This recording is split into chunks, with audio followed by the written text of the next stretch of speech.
You are listening to a Dynamic Works Productions podcast. This show is available on iTunes, Stitcher Radio Network, and many, many more podcast services around the world. You can find all our content, music, videos, books, podcasts, and more on our website, www.dynamicworksproductions.com. Have questions, comments, or concerns for us? Head on over to the social tab on www.dynamicworksproductions.com if you'd like to talk to us. Now, on with the show.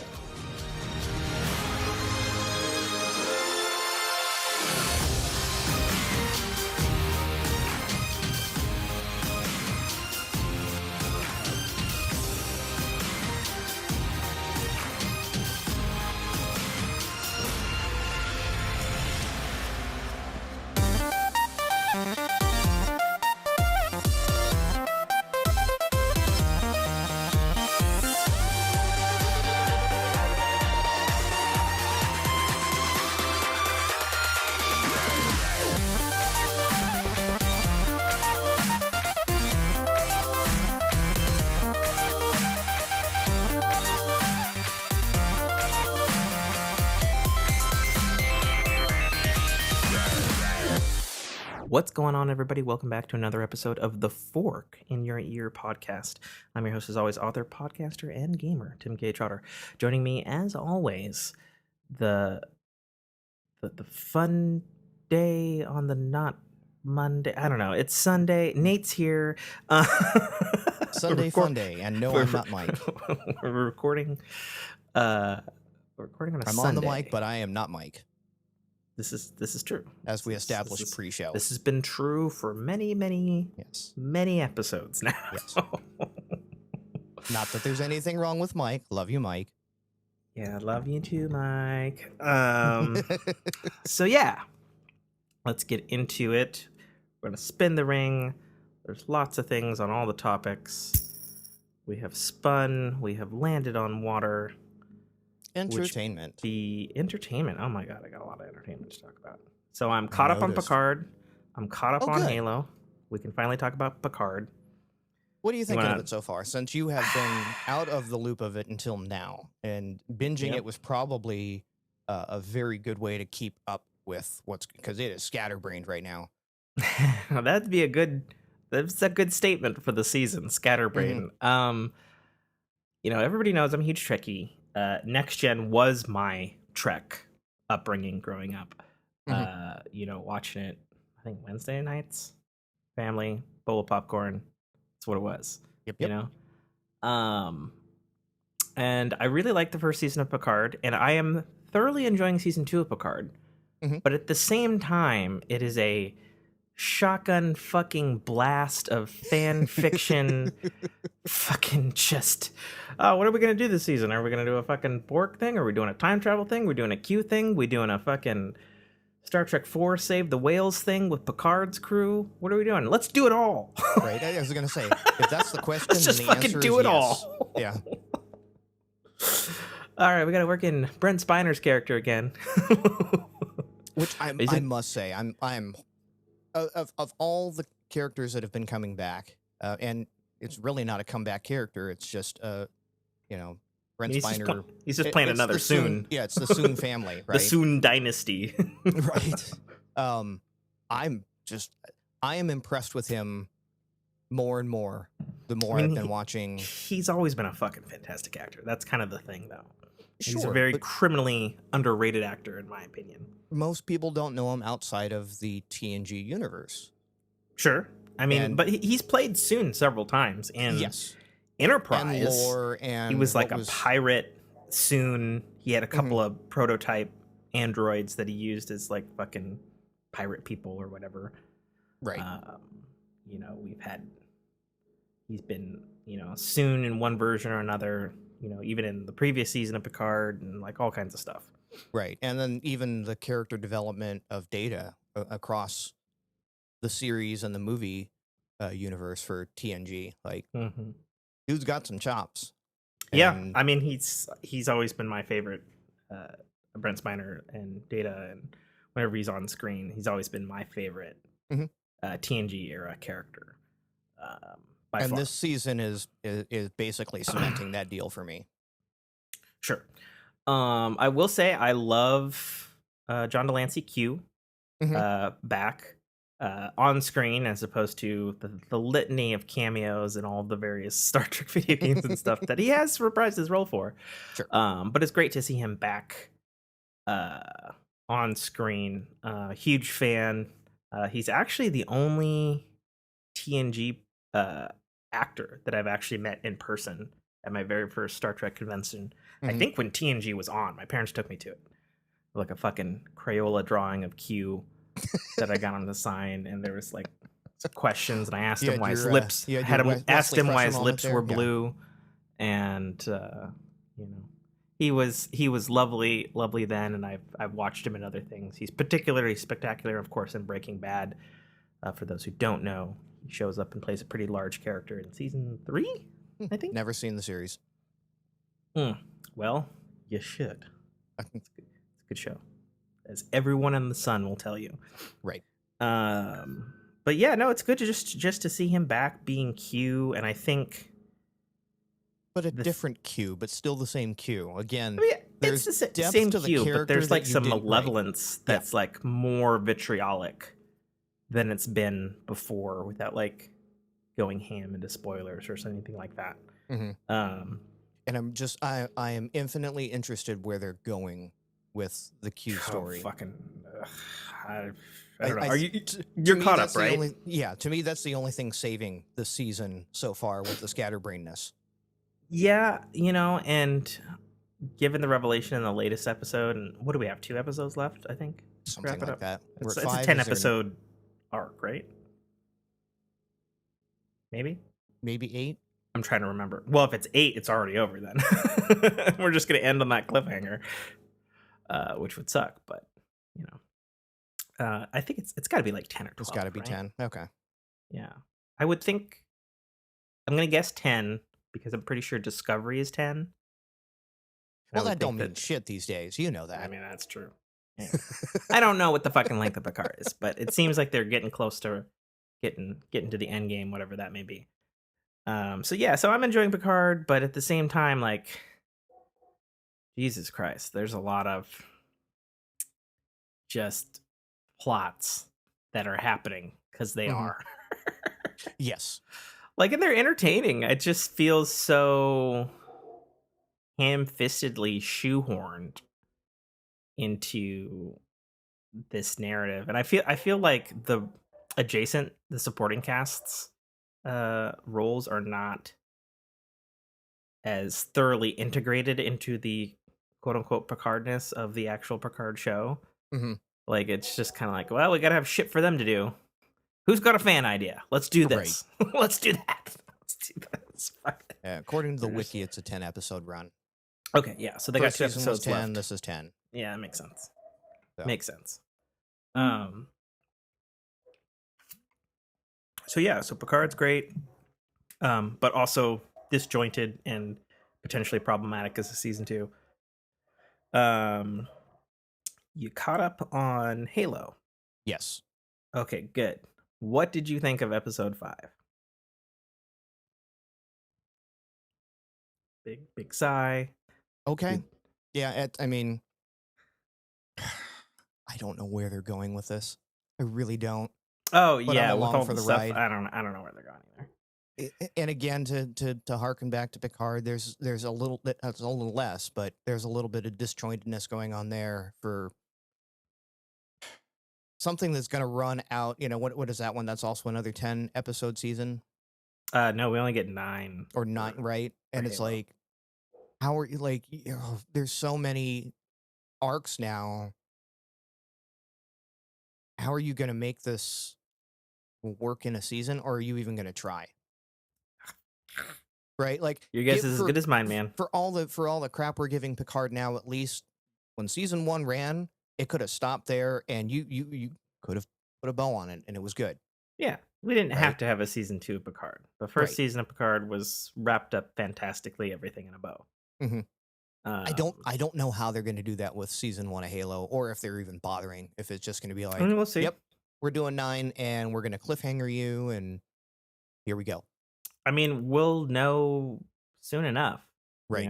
Only 3 episodes to go. We'll know whether they're heading towards they're doing the Fall of Reach, or they're gonna somehow find an actual Halo ring by the end of the season, or none of that. Like it's hard. It's hard. Is anyone Hard gonna to have say. their plug-in by the end of the season? Oh yeah, I don't know. Because We'll it see. seems like helmets are coming off and plugs are coming out all season. Yeah, it's fucking ridiculous. That being said, the action was fantastic this Yes. episode. Fucking the live action grunts were fucking amazing. The Mhm. fucking dude getting exploded by the needler. I don't know if you can see the Right. shirt. You know, uh, the fucking The jackals with the mini hilarious swords. callbacks of you ever get one of those grunts? Man, they just talk crap, and it's like, yes, they do. And you got the Halo fan service sounds again back in there with the, sure. I mean, they've been in there the whole time, but right. um, it's as strange as it is. It's the most on point TV show Master Chief character point from the video game counterpart to yeet a banshee and just fucking dive bomb it into a fucking phantom and then walk away.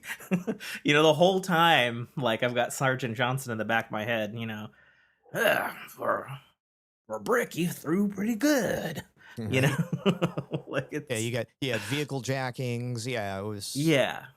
Finally got some Warthog action that wasn't, the Land Rover version of the Warthog running Right. around on story mission. Although I wanna just reach out and grab the audio engineers on that, and the audio engineering on the Warthogs is almost as bad as, or probably worse than it was in the games. With, No, it it's sounds like they're using the infinite right, Warthog sounds, but which the is fine. timing of it, like just like It's in okay. game, you start to roll to an idle, and it's like, no, you just got idle sound now. But as soon as you start, whether you're doing 5 miles an hour or 50 miles an hour, it's the same engine noise the entire way.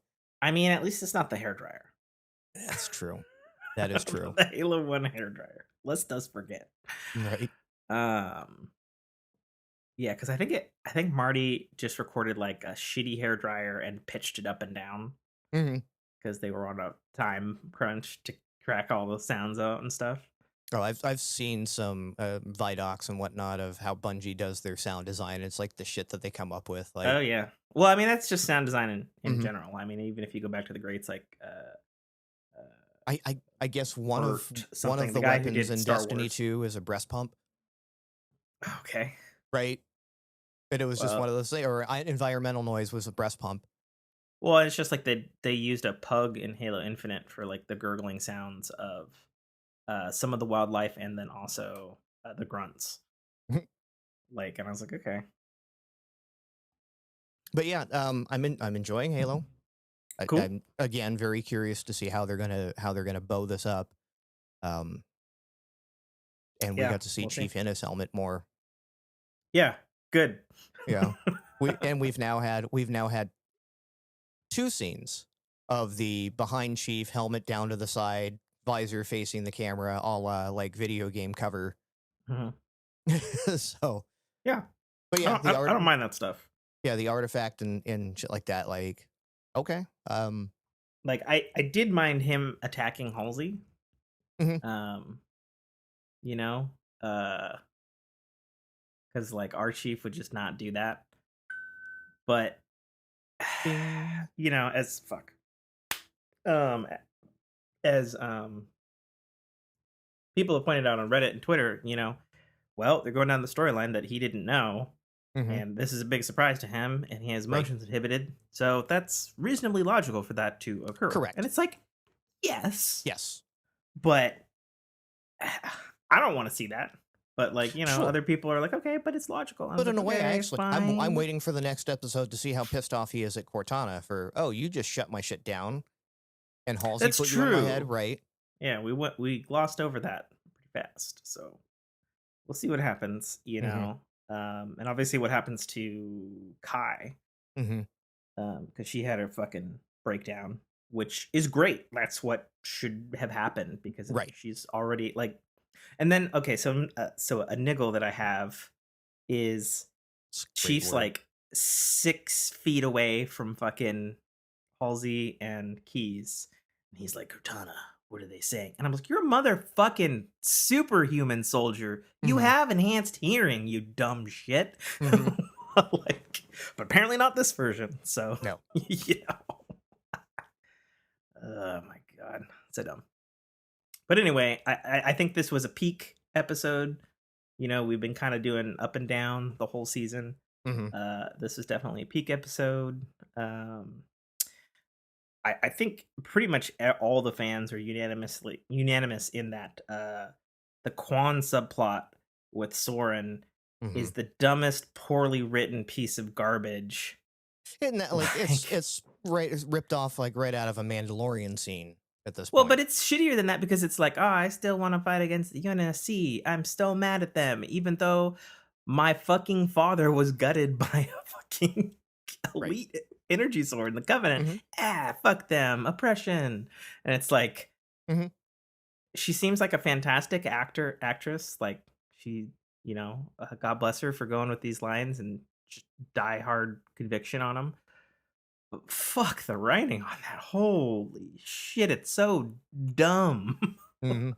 Like, I can't even, and there's plenty of stories about like UNSC and the rebellions and whatnot, but it seems like just silly to me that there's like nobody cares about the aliens Right. that are fucking At least not on massacring Madrigal. people. Right. Right? Apparently, it's fucking ridiculous. So, They're all concerned with the new UNSC overlord that's there, and again, it's like for having these two plots run side by side. I don't know where if they can merge them gracefully. something. Either that Right. or she's got to die and we'll just carry on with Soren. Sure. Um, but, Well, I yeah. don't think Who that knows? that's necessarily going to happen. So, we'll see. Let's see. Did I watch anything else this week? Don't think I did. I think it was mostly just I s- Picards I and Halo. started to watch the Batman. Okay. For the first, I want to say I watched 55 minutes of it. So basically, I A barely third. scratched the intro. Yeah, Um, because it's a long movie. it's a long movie. I was very happy with what I saw. Like, Nice. Yeah. I've been hearing the critiques on Battison, Hmm. and he's a good Batman. Yeah. He's That's an interesting Bruce. yeah. It's definitely good. I haven't rewatched it yet since it came on HBO Max. I'm trying to have the parents over and we'll do a little watch movie with Hmm. that. Um, Yeah, that's why I just happen to be. I happen to turn on my Hulu, and my Hulu and my HBO Max are sure. integrated, and it was just Hmm. like the Batman. I'm like, oh yeah, this is rental, right? And I keyed on it. It was like play now. I went, the fuck? Yeah. No, Okay, it's on HBO Max. Quite right. surprising, honestly, that they put it on so soon. So Considering soon. it's like That's you think WB, you do think Batman, right. amongst a handful of other properties, but it's like, And if I'm not mistaken, it's still running in some theaters. yeah. As far as when I grabbed tickets for IMAX, Hmm. Doctor Strange and the Multiverse of Madness, and we're still playing. In fact, Right. they're still. So that's where I When I was got the surprised tickets that it was on like, oh, the this is now May free on 5th or HBO whatever, Max. I they was said like, that it's still playing yep. in the theater. I was like, okay, well, that's not surprising, and that's probably fine. Um, an interesting anecdotal report on that is, Brock watched it last weekend with his kid, Hmm. who's 7, so attention spans, and Hmm. he said that he's like, I liked it and my kid liked it and it managed to hold his attention for the whole 3 hours. He said, which I was surprised by, and I was like, oh, that's pretty cool. Honestly, because this is a bit of a slower, more Very much so. grounded, humanistic story of Batman. Right. For sure. So that's Yeah, I pretty think you cool had that it was mentioned it to able me to that this is capture. more of Batman the detective, and that's one of the things you liked about it. Yeah, because we haven't So, really got that. mhm. Like, barely. Like I think there's one scene in the Michael Keaton Batman, the first one, in the Batcave, and he's like somehow flying, putting discs in and figuring shit out. Right. Multiple computers everywhere. And then there was like one scene in The Dark Knight where he's like trying to track down Heath Ledger's Joker, and he's like analyzing a Yes. bullet But with some in 3D both shit. those cases that I will say is different than in this one, in this the Batman, is in both the Keaton and the Baleverse, where Mhm. they were doing detective work. They were just basically brute forcing stuff. Yeah, 100% And with this technology. right, And with even though he uses technology. technology in this one, it's nice to see that, he and when also his cooperation with Jim Gordon. Mhm. Like, and I realize you haven't finished the entire movie yet, but at the same time, it's like, yeah, that happens. Right. You know, That needs to happen to be Jim detective very work, not much just his yeah. partner. Jim is not just a point of access, Exactly. right? Which and he was in previous iterations. Yeah. Or yeah. So okay, yeah, that's cool. So I'm Um, looking forward to finishing that one when I find 3.5 hours to, spare that I don't, right, yeah, that I don't have yeah. the kiddos over my shoulder. Because unfortunately, I still think even, 7, I mean, it's okay, pretty like, dark. it's pretty dark. Yeah. I don't know that I want to, subject my 5-year-old and her overactive imagination to that yet. Yeah, probably not. Probably So, not. Let's see. Do we have? I should actually look at my actual own mhm. entertainment line here. The Oh, big things I see here were the Pitchford article and the Archie Comics one. yeah. So I'll just quickly go over the Sonic thing since I'm the resident Sonic guy. Mhm. So, and I didn't know this, and this is interesting to me because I've never really dove back much into history. So I have all the Sonic Archie comics Mhm. from like their original runs, and then I have like half of their redo series where they printed them in a nice little Right. And collection I didn't in the even realize 2000s. these were a thing. Yeah, these are big thing actually. They influence the games, and games influence them, and vice versa. Mhm. They were running concurrently since Sonic 2 Okay. back in 92. Um, so apparently, so first of all, as a Sonic fan, disassociated from my childhood, uh, these comics are really good. They added a lot of story and Mhm. subtlety, and in fact, the later '90s Saturday morning cartoon was inspired by these Archie comics because they're much darker, um, and kind of spawned probably all the lore heads for the Sonic generation, like me, and all that sort of stuff.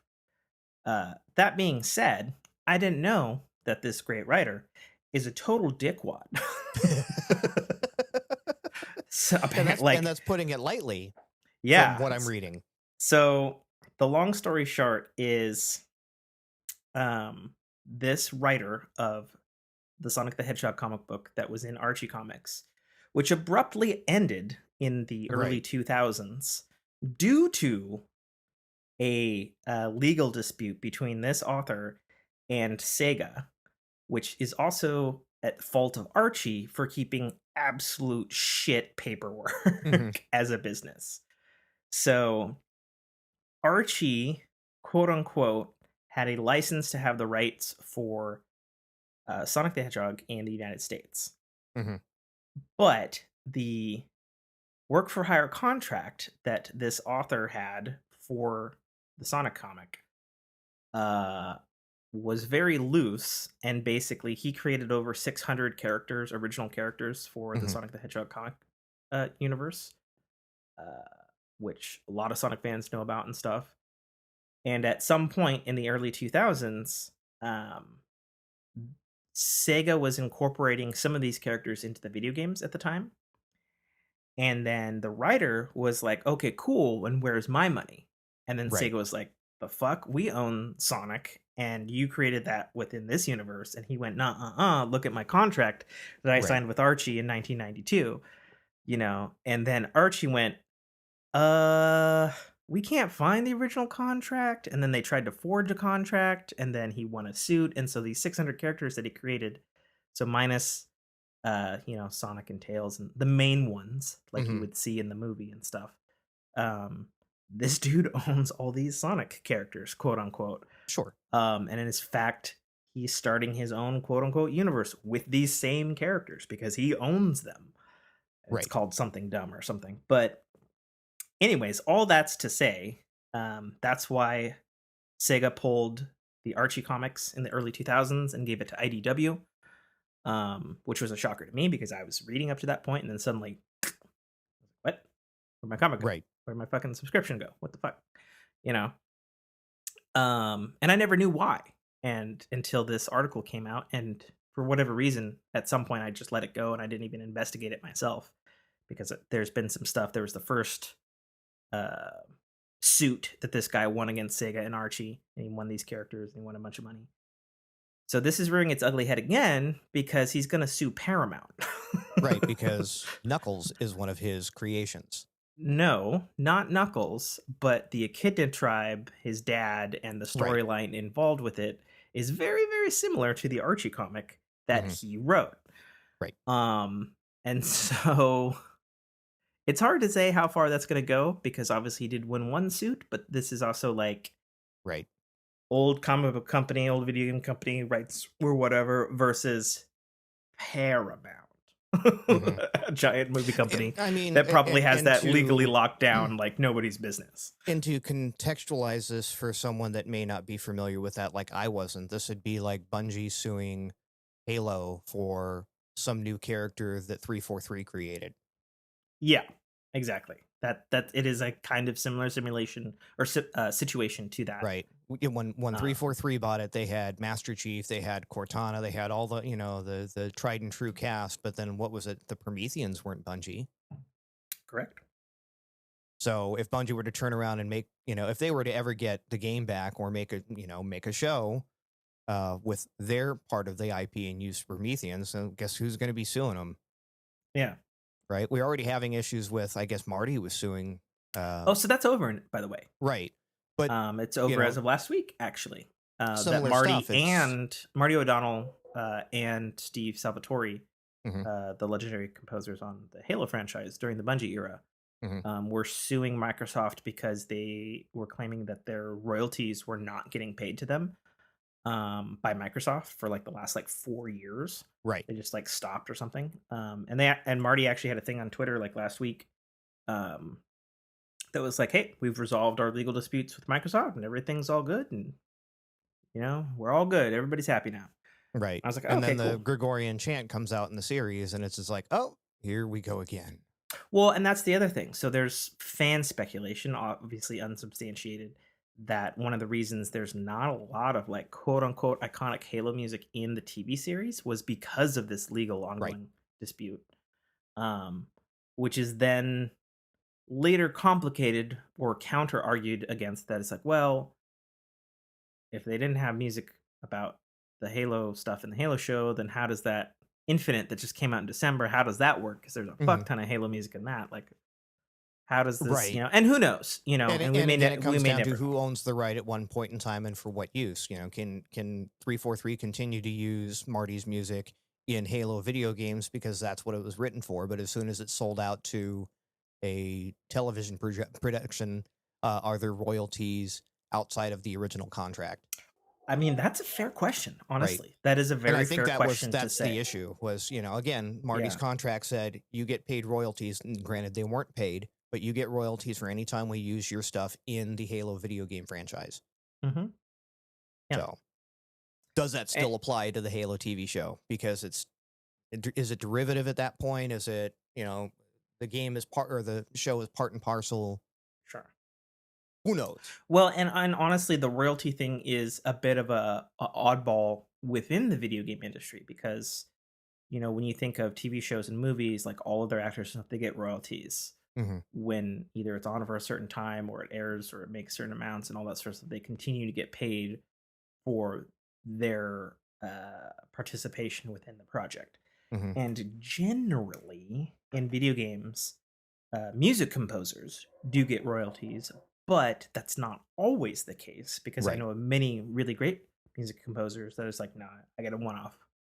I got a one off for such and so. And if Right. I'm not mistaken, And an inspired by in the yes. credits. And if I'm not mistaken, um, English composer Jeremy Soule, who's most known for the Elder Scrolls franchise of music, who's a fantastic fucking composer, he was paid game by game up until it was either Oblivion or Skyrim. And then he was paid royalties for those specific games moving forward. Right. Due to the changing landscape of how that stuff Mm-hmm. works. Moving on to the last bit on entertainment here, which is just such a weird article, but I guess it's good. So Gearbox software CEO, president, chief honcho, Randy Pitchford, Yeah, that the dick. the loud Texan himself, as many may Mm-hmm. know him as, has purchased Hollywood's Magic Castle. And if you don't know what Hollywood's Magic Castle is, It's not Disneyland. Magic. Yeah, that's true. It is that's literally. That's fucking great. It's very true. Hollywood's Magic Castle is simultaneously a secret organization of all of the accomplished and famed magic performers. We're talking Penn and Teller. We're talking. I'm drawing a complete blank, which is Chris Angel. Chris Angel. You know, David Blaine, like all these respected all magicians and stuff. Yeah. All of them have quote unquote memberships with Magic Castle. It's almost the de facto Screen Actors Guild. If you do magic, yes, you're in the Magic Castle. Yeah, at least in America. Right. It is like the de facto magic guild, so to speak. It also, to the public, has a bar and a showroom where you can go see magic. Which I have been to. You have no idea how fucking envious I am of you right now. Was it awesome? I assume it was fucking amazing. I mean, I went there to see a magic show, so but when I went, I didn't realize the magnitude of what I was, the halls that I was walking through. Yeah, the hallowed halls of legendary magicians. Yeah. So, but anyway, I guess Magic Castle was in some financial situation, and according to Penn and Teller, of all people, who have championed the fact that Randy Pitchford has purchased this, that because apparently he's performed amateur magic for years, and said that he's actually almost out of amateur in their opinion. And if Penn and Teller said it, I'm like, all right, I'll believe Penn and Teller, hell yeah, And so he's apparently purchased it and is taking on full personal financial responsibility for that whole scene. Which is just an odd circumstance, and then good that somebody who has a lot of money can be like, yep, I'll fucking bail you out and I'll own it, and you can see my shows on Tuesday or whatever his contract said. I don't remember what we were talking about. Things were recording. We were talking about Randy Pitchford. Oh yeah, about Magic Castle. When I gracefully banged my knee into my desk and blacked out my monitors. Classic. It'll be in the outtakes, folks. Yeah, it will be in the outtakes. You'll hear a whoopsie. I don't think you did whoopsie. I mean, not like that. No, I didn't. Not like Not like you're a hairdresser in the birdcage. Let's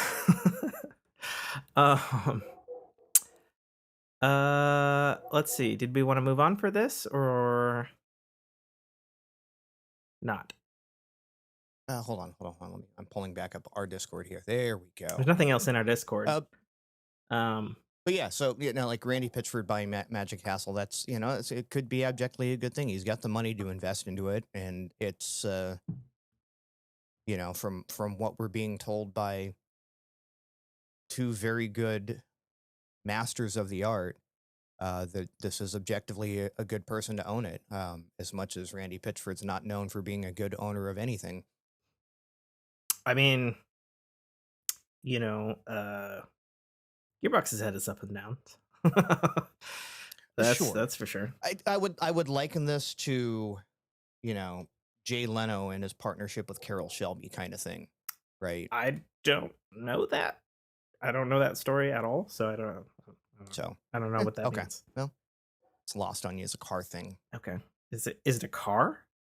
His relationship with a car, or is that a person? Carroll Shelby? Yeah. Car builder. Jay Leno, collector of cars. I know he's a collector of cars. I know that much. So, yeah. So when money was needed, money was found. Yeah. Last thing I wanted to touch on, just because my wife's been consuming it so much lately because she loves court cases and whatnot. Wine? Oh, okay. She does like wine, actually. I know. I like wine too. I just bought it. Wine doesn't like you. No, it does not. Yes. So court cases. Yeah. So she's been showing me all the stuff on the Johnny Depp liable v. Amber Heard case. Mm-hmm. And I've seen a good chunk of it. I'm not going to belabor any points or anything, but I must say, holy Johnny fuck, Depp is in this a courtroom is holy hilarious. shit, is it you've seen it? Like, it's fucking hilarious. And the fucking smarmy, like, ridiculous lawyer that Amber Heard has. Yeah. You know, he says 2 sentences, hearsay, Your Honor. Okay. Yeah. And then this happened, and then this happened. Johnny Depp pauses, waits, looks at the thing. Hearsay? Oh, I thought so. You know? Right. And then Amber Heard is shooting herself in the foot, lying to the court publicly, and with like a makeup kit. She's like, oh, I was doing concealer because Johnny Depp beat me. And then the makeup company was like, we didn't make that until like 2 years after you're saying you purchased that from us. So that's impossible. Right. Like, quit your bullshit, Reddit. Like, Mr. Depp, did you once have whiskey at 5 o'clock or 5 o'clock in the morning? Isn't it happy hour somewhere? What a fucking great Are you trying to base my character on the fact that I had a morning glass of whiskey? If that's the case, well, fuck, I'm screwed. Did you see the one where Amber Heard's lawyer was like, would you say that you're physically stronger than Amber Heard, Mr. Depp? And then he's like, I wouldn't say that. No. And then the camera shot on Amber Heard is like, she like looks down like, fuck, we didn't need him. We needed him to say yes because he's a man. Fuck. Right. Right. Oh hey, my Johnny God. don't give no fucks. So you want to call me weak? Fine. I still make a shit ton of money. I'm Captain Jack fucking Sparrow. You know, and right? The fact that she went like crazy and then like shit on his bed and like, she's just so, God, I hope she goes down in flames, you know? I'm not saying Johnny Depp's a perfect fucking person, but of the case of two crazies, I doubt he is. Amber Heard is the fucking crazy one. Like, full stop. Holy shit. Lest we forget, she was already arrested when she was in a relationship with that girl for like hitting her for domestic abuse, like years and years and years ago. You know, lest we forget, she has a full fucking history of this. So, right. You know, Godspeed, Captain Jack Sparrow. Godspeed, because this trial's gonna fucking drag on forever.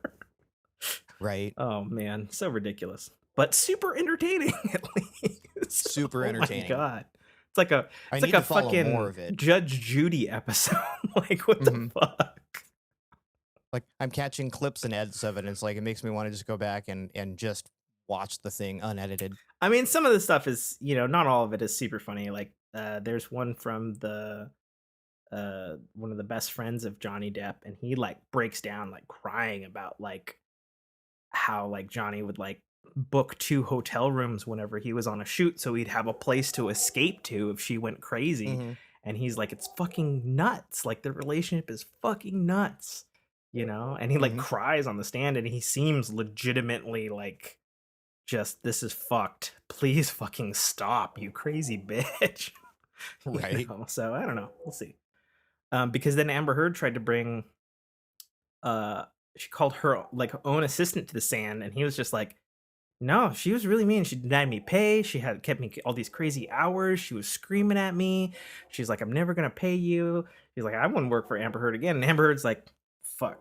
I thought he was on my side. You know, like, fucking crazy. Like, it's so insane.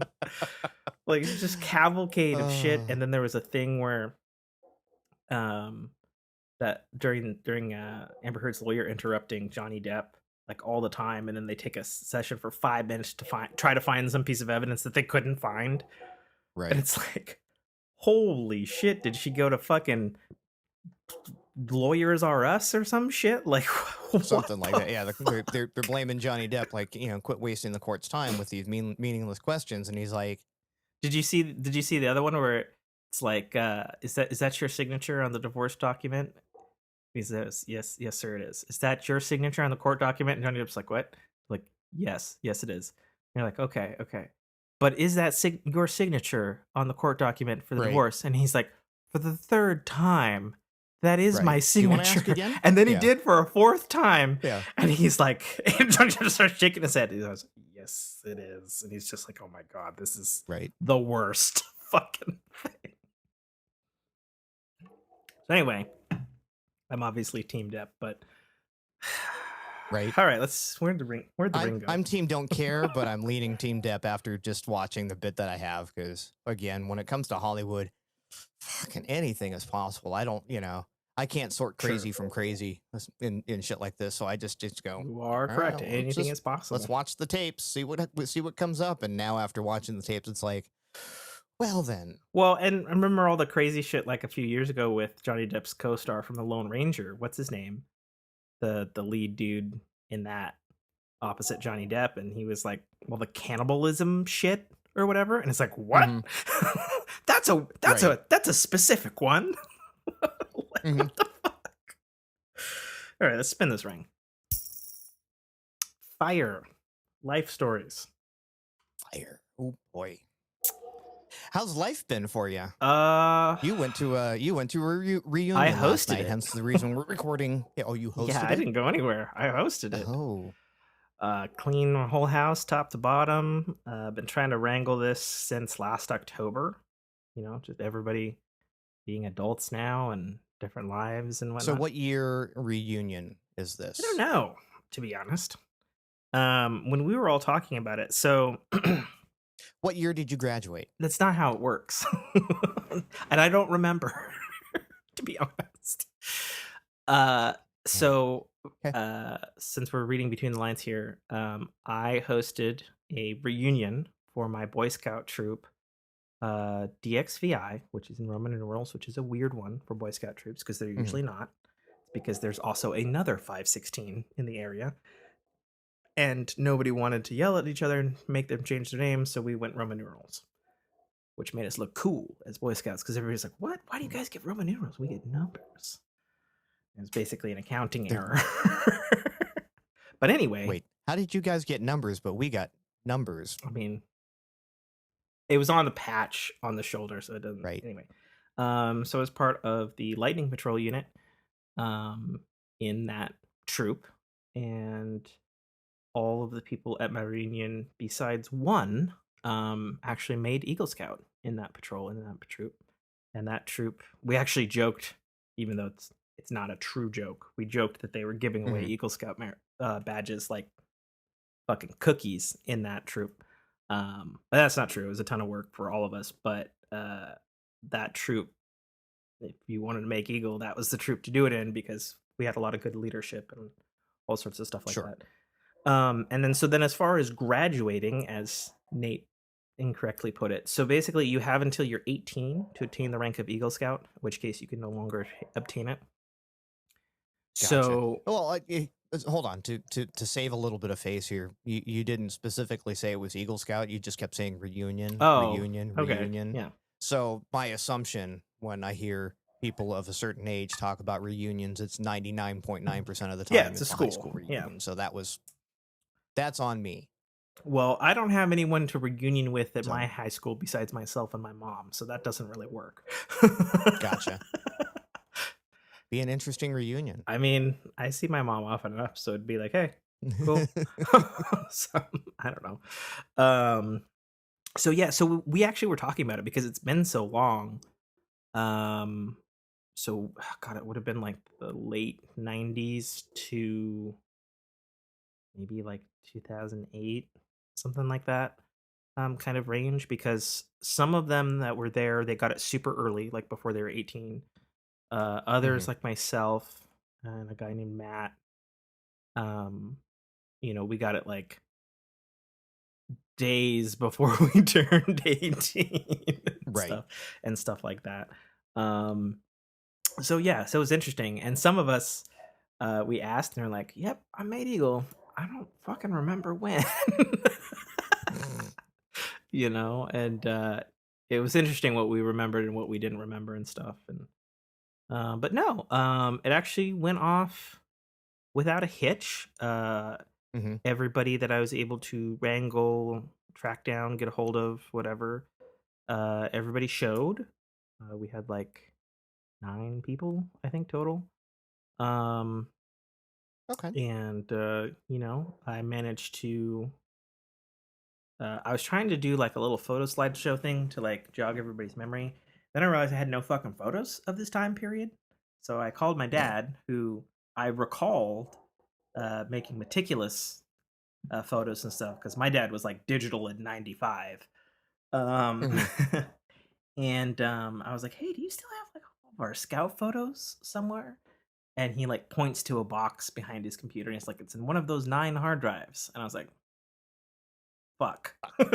Yeah, exactly. So Am I gonna find anything else in here, I spent. Dad? Oh, I did. Um, yeah. So like, God, fuck, that sucked. Yeah. So I went through 9 USB 1.0 hard drives on my dad's computer, which is 4 Mac OSs behind, and I'm sorry. yeah, and the auto cleanup on the desktop or any organization were not turned on, so that was Hmm. fun.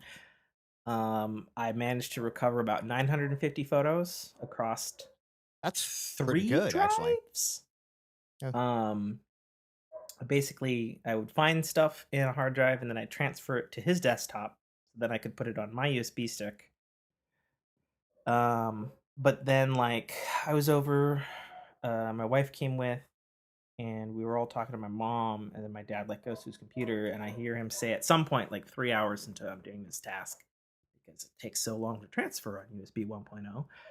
Hmm. He's like, "I did something." Thankfully, the cameras back then weren't, 25 megapixel either, but I want to say he had like he had really high end stuff back then, so they were really good megapixel. Just mhm, uh the color quality were pretty not great, sure, but the sure. the pixel density was pretty solid on a lot of the Right. You're photos. talking 6 megapixel probably I was the want to say I want smallest to say back he then. had an 8 because he had an Olympus.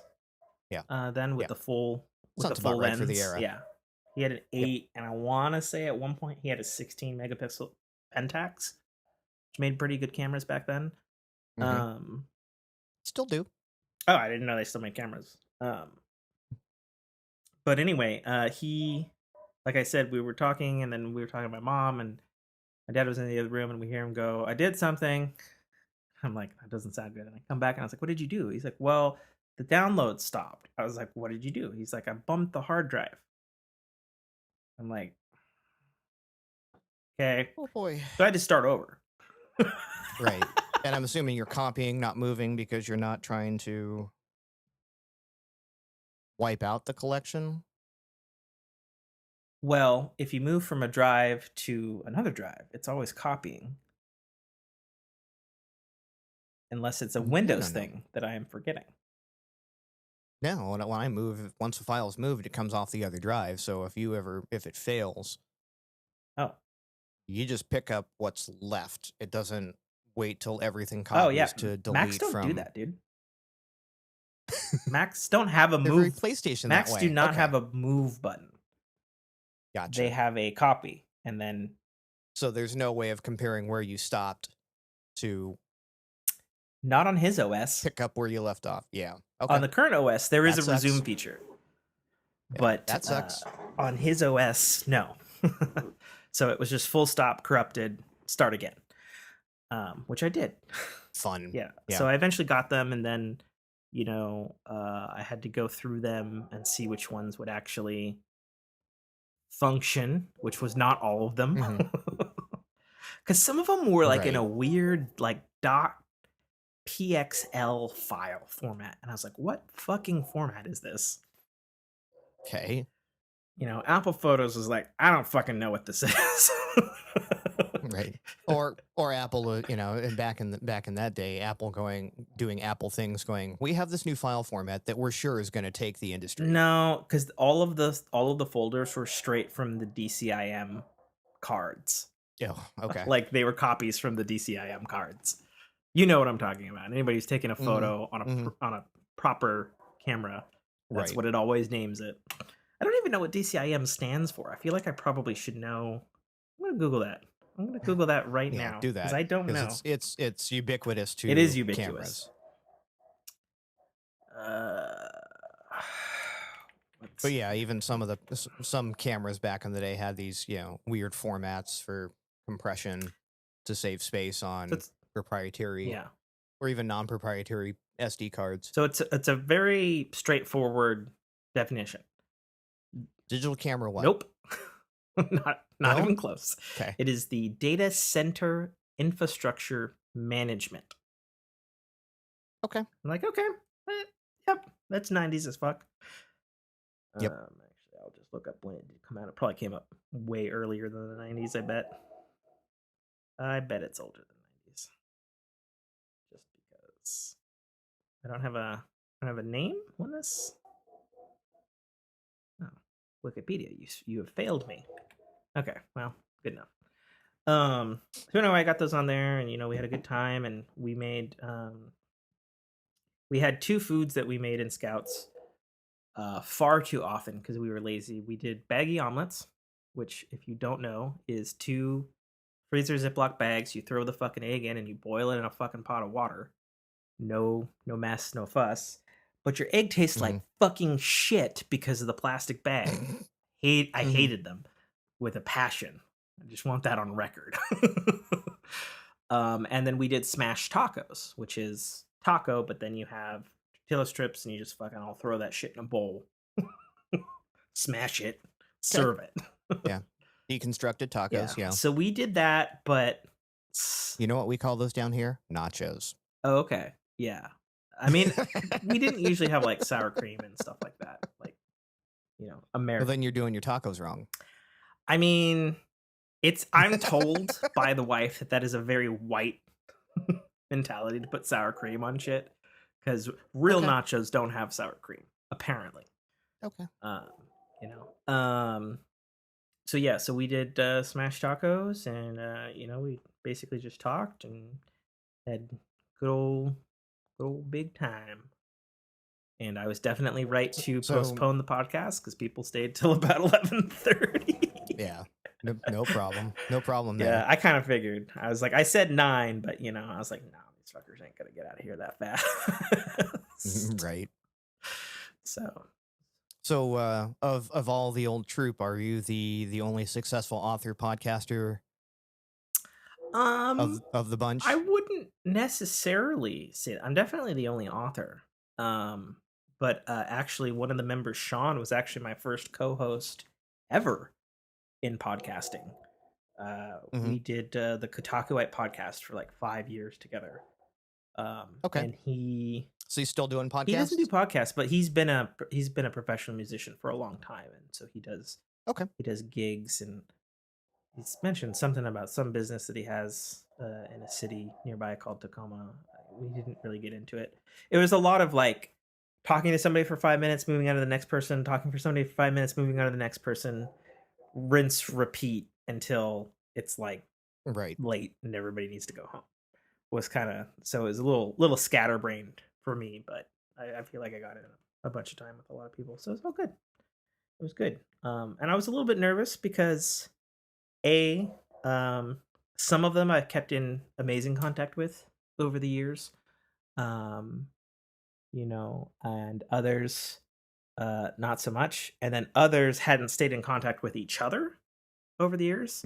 My friend Matt actually said at the end, you know, like, thanks for putting this on, man. You're like the fucking glue for all of us. I was like, I know. Like, tell me something I don't know. That's why I did it. And and some of them, 4 of them are all brothers and have had various levels of like they're good with each other or they hate each other right now stuff. Mm-hmm. So there was a little bit of like, well, this person could hate this person could hate this person could not mix well with this person now, like that kind of thing. But Right. and then there were 2 people who'd never met each other, period, because one person left our patrol Left. right as this Right. person came in. They never crossed paths until last night. And they actually got along well. So I was like, all right, everybody, it was good.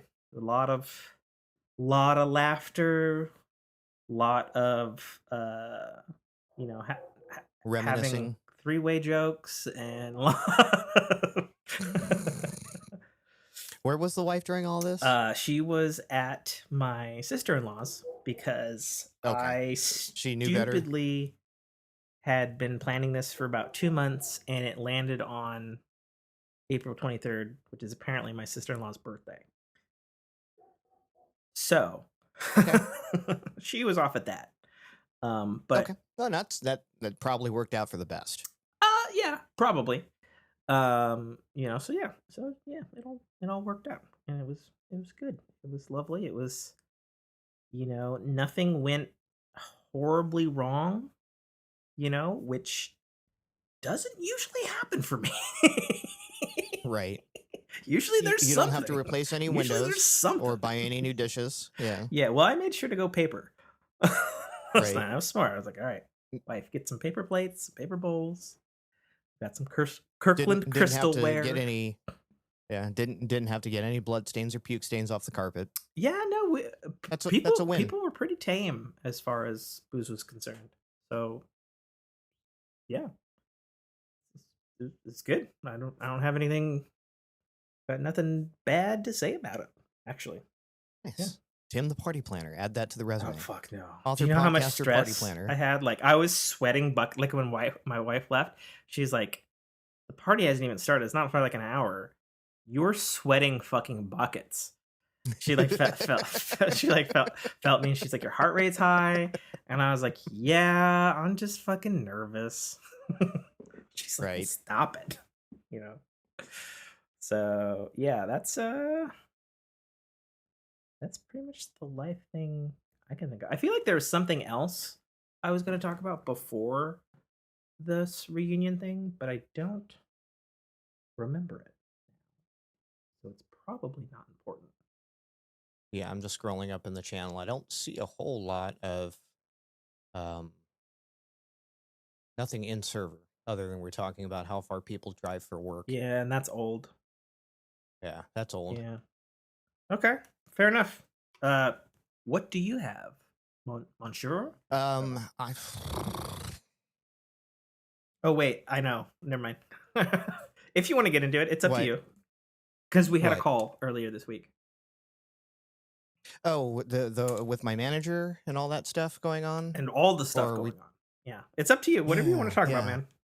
You No, don't have I to mean talk about it. It's up to that's you. my life has been consumed lately with the work life. The reason I've been doing these wacky night shifts and whatnot is I'm getting more into development and engineering at the company, um, because stuff has been slow. The pandemic basically killed the airline industry in 2020 because travel was restricted. Now that things are starting to open back up, we're starting to ramp back up. But to stave off boredom, and to justify keeping people staffed, I got moved around.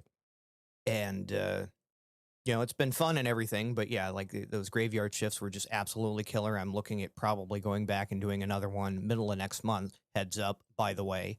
Yep. I'll let you know if and when that happens and for the duration. But then, the other day we were sitting at work and we have a daily stand up, as most companies do now. And when you say and stand up, it's not a comedy act, correct? No, like a stand-up meeting. Oh, okay. Right. See, in Boy Scouts, we'd call that muster. Sure. Okay. So we had a muster. We have a daily muster. And so my manager for the last 2.5 years decided to announce, because the cat was out of the bag when the company posted the job listing, that he has tendered his resignation and is moving his ass back up to Idaho.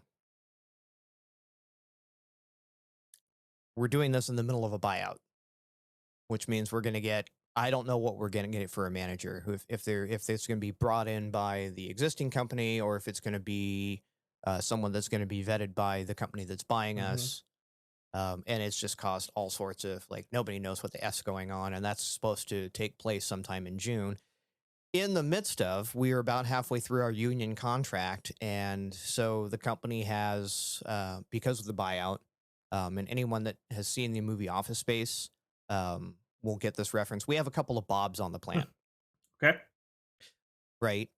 Efficiency experts that are going through and looking at the numbers and making sure that everything is on the level, because, obviously the new company coming in wants to know why things are working the way they are. And there have been some real amounts of fuckery going on. Okay. The last union contract we got was very, very beneficial to the employees because, again, we had some very successful years, and then going into the pandemic, people got shifted forcibly, and the union fought to make sure that we were properly compensated for it. And a lot of people aren't working up to that expectation. I see. So now we've got eyeballs everywhere, and a big issue that they have was, people just, again, they're getting lazy. They got their cell phone out on their desk. We've got assemblers that aren't assembling stuff. Because they're watching the soccer game or watching YouTube videos at their workstation instead of working, and then they're clocking 20+% overtime.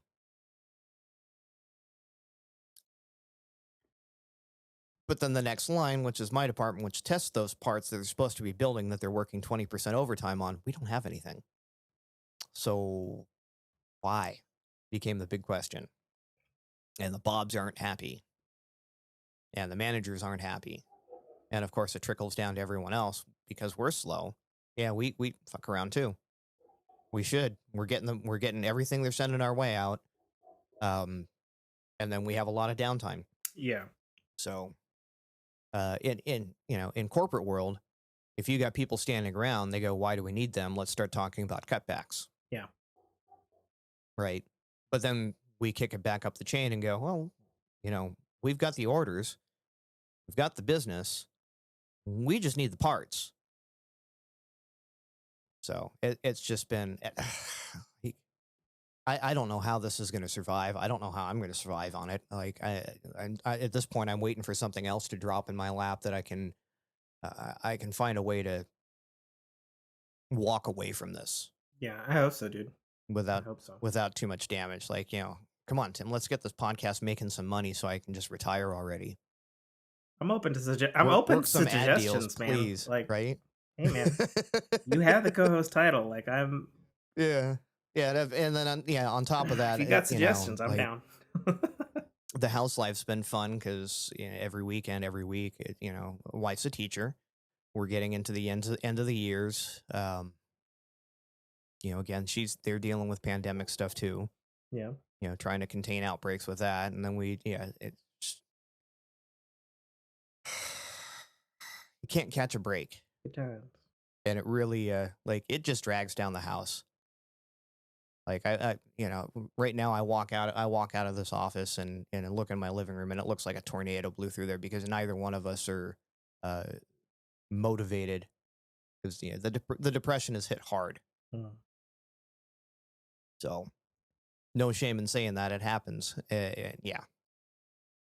The upside is, like, the past couple weekends, my wife has been involved in a upcoming wedding for a former ex-girlfriend of mine, a good friend of ours, that got married during the pandemic, like a few of our friends did, and now they're actually having the real ceremony. Married during the pandemic. Right, and I did. And now they're having the real they're having the real big ceremony for the rest of the family now that things are starting to open back up. I don't know if you're planning on doing something like that. You think Jessica would let me get away with not doing that? So yeah. She's in the midst of that, and that's been fun. She's been able to get out of the house, get away from us, because she needs to get away from us. She's sick of us. Yeah. I'll admit I may not be the easiest person in the world to live with sometimes, and then you stack on top of it work stress and depression, and then it's just like, yeah, I don't want to be around me, so I don't blame her. Fair enough. Fair enough. So yeah, that's we're just trying to power through, and like this weekend was one of those like, fuck, I can't do the podcast because Tim's got stuff going on, and it's like, well, this is kind of my outlet. I like doing this. This keeps me sane as much as this gets crazy sometimes. Do you ever think at some point with all of the other things that like burn you out that like podcasting will be one of them? Because I know I mean you do more than one podcast. Oh well, I'm down to 2, and there's trauma involved in that one, and it's not the whiskey is still going as much as we can. But yeah, the Guardians MH podcast is basically, I don't know what's going on with it. It's folded. They're barely recording, and when they do, they've been finding um, just doing it 2-man Mm-hmm. works better for them. And again, that's fine. In general, Like at this having point, podcasted a long time, 2 people is is ideal. the ideal scene. Hmm. I've seen some very successful shows, Sacred Symbols podcast, Less Dan Network. They're up to 3 now, but they worked up Hmm. to that. It wasn't like we're Right. doing 3 people and this is how we do 3 people. When Yeah, and there's a bunch of Rooster Teeth casts there that are 4+, and they seem to function fine, and they're going, they've been going on 8-10 years at this point. So yeah, I mean it's not a rule, well, but yeah, and generally. even myself, like the Rising Tide MCU podcast that I did for a long time, I Mhm. had 3. I had 3 to 5 almost always, Right. and that actually worked out pretty good. And we also somehow kept it to an hour, which I don't even know how the fuck that happened. Right. Because that's not how I But yeah, roll. and a lot of it had to do with once the convention started opening back up, the focus and everything was started getting put on that than it was to, hunting down guests or hunting down topics or trying to do that kind of stuff. Sure. The work went elsewhere. So at this point, the only time they do one is when they have someone in the industry to have a conversation with. Yeah. So again, like, it is what it is. I'm not upset about not having to do that one anymore. But I enjoyed it. Sure. And then yeah, things with the org in general have shifted away that um, does not require me to be as involved. Yeah. And as such, some of I basically had my wings clipped this weekend as well. I got a very interesting couple of text messages from the 2 founders. One of them was like a reach out saying, just asking me how things are going. He's their our medical lead. Just to reach out, like, how's things going? You've been away, but I notice you're coming back. Everything good? I'm like, yeah, things are fine, but things have been rough. I don't know what's going on with the work schedule, so that's why I've been kind of absent. Um, and it's just, it's messing with other things in my life. And he goes, oh, like what? I said, it's just too much for text. Sure. So I'll, when we get more time, I'm more than happy to have that conversation with you. And then the next morning, I wake up to the other founder going, so because your personal life and stuff like that's going on, and with your work schedule, we're going to take you out of the staff designation and just drop you back to a regular moderator in the channel. And it's like, okay, I thought my voice was valued in this room, but apparently Wait. don't So know. you got kicked down in I got kicked the down. Guardians GH cast? Yeah. Oh.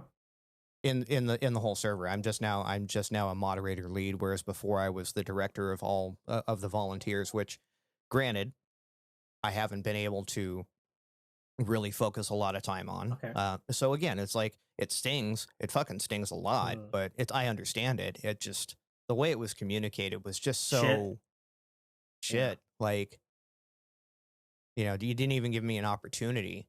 And it almost feels like the reach out from the other guy was, well, I don't want to have this conversation, so let me have this person have the conversation and I'll make my decision on it.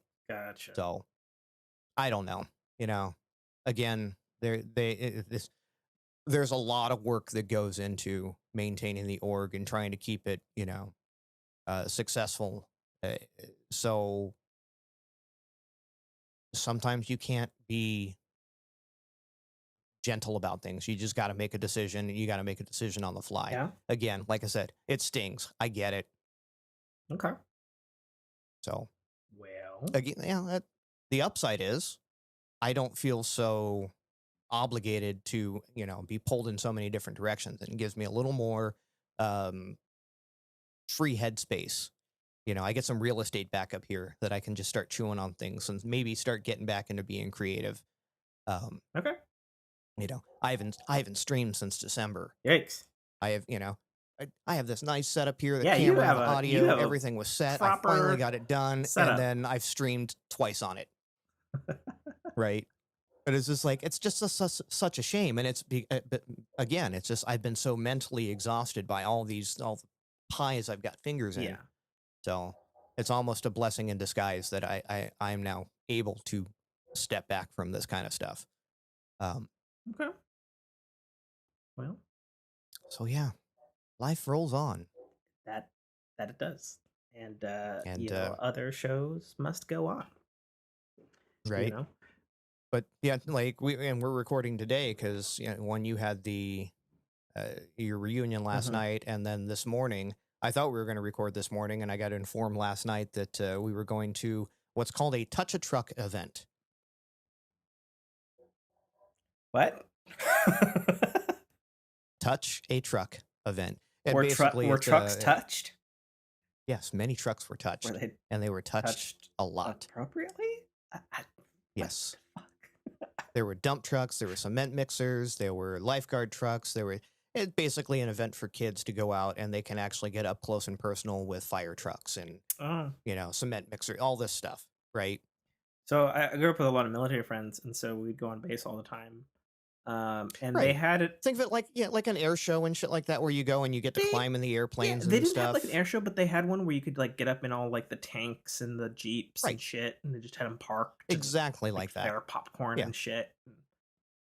Right, and they take all the bullets out of them. They render everything inert, so you can't. Yeah, exactly. So yeah, that was basically something like that. But yeah, just work trucks, and my girls are fascinated with machinery. And the truck they wanted to see the most was the garbage truck, because that's the one they're most exposed to, because it drives by the house every week. Well, that's cool. So, and and that was supposed to be my wife, her sister, our daughters, and her daughter. So that was it. And then somewhere along the way, I get informed, well, Ian's going, so you're going now. Which is why you texted me at 3:30 in the morning last night. Yeah, last night before what were you doing I went to bed. At 3:30 in the morning? You really want to know? Is this something I should know? No, I mean, I was getting peed on. Oh, okay. My daughter crawled into our bed, cuddle up, and then promptly peed on me. So I was awake. So looking forward to these types of activities. But I suppose it's gonna happen. It's gonna happen, yeah. Especially when they crawl in like, Daddy, I want to cuddle with you. And you go, it's 4 or 3 in the morning. I don't want to fight with you. And you're adorable. Cuddle up. He's like, oh, pee. Fuck. I really don't know whether I'm gonna be like just a cave-in like that. Like yes, child, whichever you will. gender you are. In certain ways, you will. Like, obviously, I've talked before, rough history with the father, So Same. obviously I don't want to be that in any form other than the fact of like a good provider for the family. Right. Which I'm on track on that front. Right. Well, and part of that providing is going to be the emotional and physical comfort. So that's why, you're going to get that 3 a.m. Daddy cuddle with me. And you're just going to say yes, because that's what we do. I mean, we'll see. I suppose. I don't know. Yeah. We'll see. Believe me, there's nights where it's no. I'm willing, like I'm awake enough, I'm aware enough to put up that fight, and they will literally get picked up by arms and feet and tossed back into their bed. Well, I just wonder because I also see a Brock's kid all the time. Jay, he's Mm-hmm. 7. And he was here this week because he's not here all the time anymore because Right. of the schooling situation. And Jessica came home, and uh, as happens when she has a rough day, like her comfort thing is to go grab like some McDonald's apple pies and French fries on the way home from work or whatever. Sure. They sucked. I was like, okay, that's why I have a McDonald's bag. Got it. And she had like some pies, but they like gave her the wrong pies or something. Mm-hmm. And so Jay was here this week, and so she knocked on his door.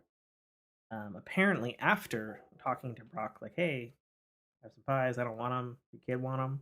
And he's like, yeah, that's fine.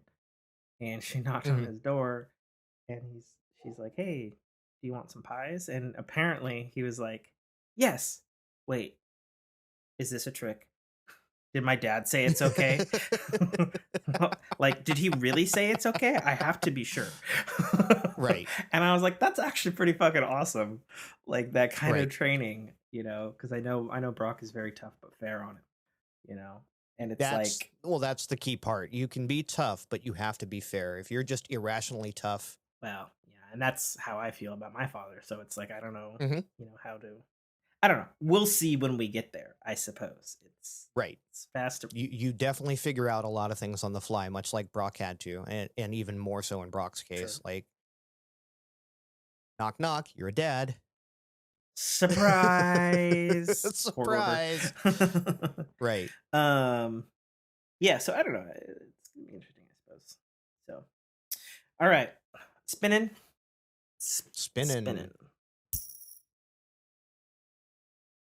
Air. How did you know it was air? That is general talkie talk. How did you know it was air? Apparently, it's the same on both sides. I mean, yes, but I didn't have the line on the other. No, I know, but you spun it, and it's very clearly on my end of the camera. Stop performing Magic Castle shit on this show, okay? Oh my god. Video games. Video games. I have a lot on this one. What do you have, Nate?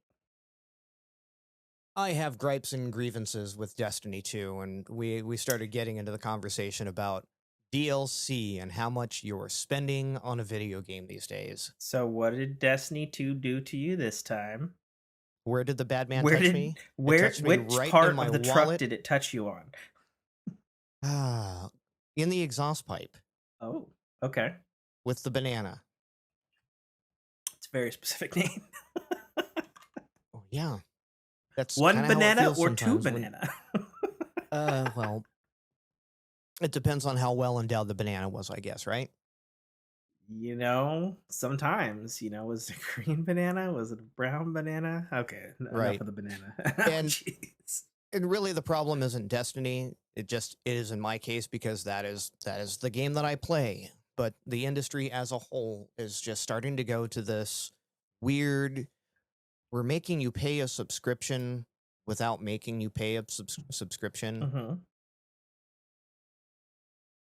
And it sucks. Like, it sucks when you look back and you go, like, in the case of, in where I can bring it back to Destiny, I bought the game 7 years ago. Mm-hmm. And what, Destiny 2 was, how many years of that back? Was that, or is it, that's... Destiny 2 was 2018? You looking it up? 2018?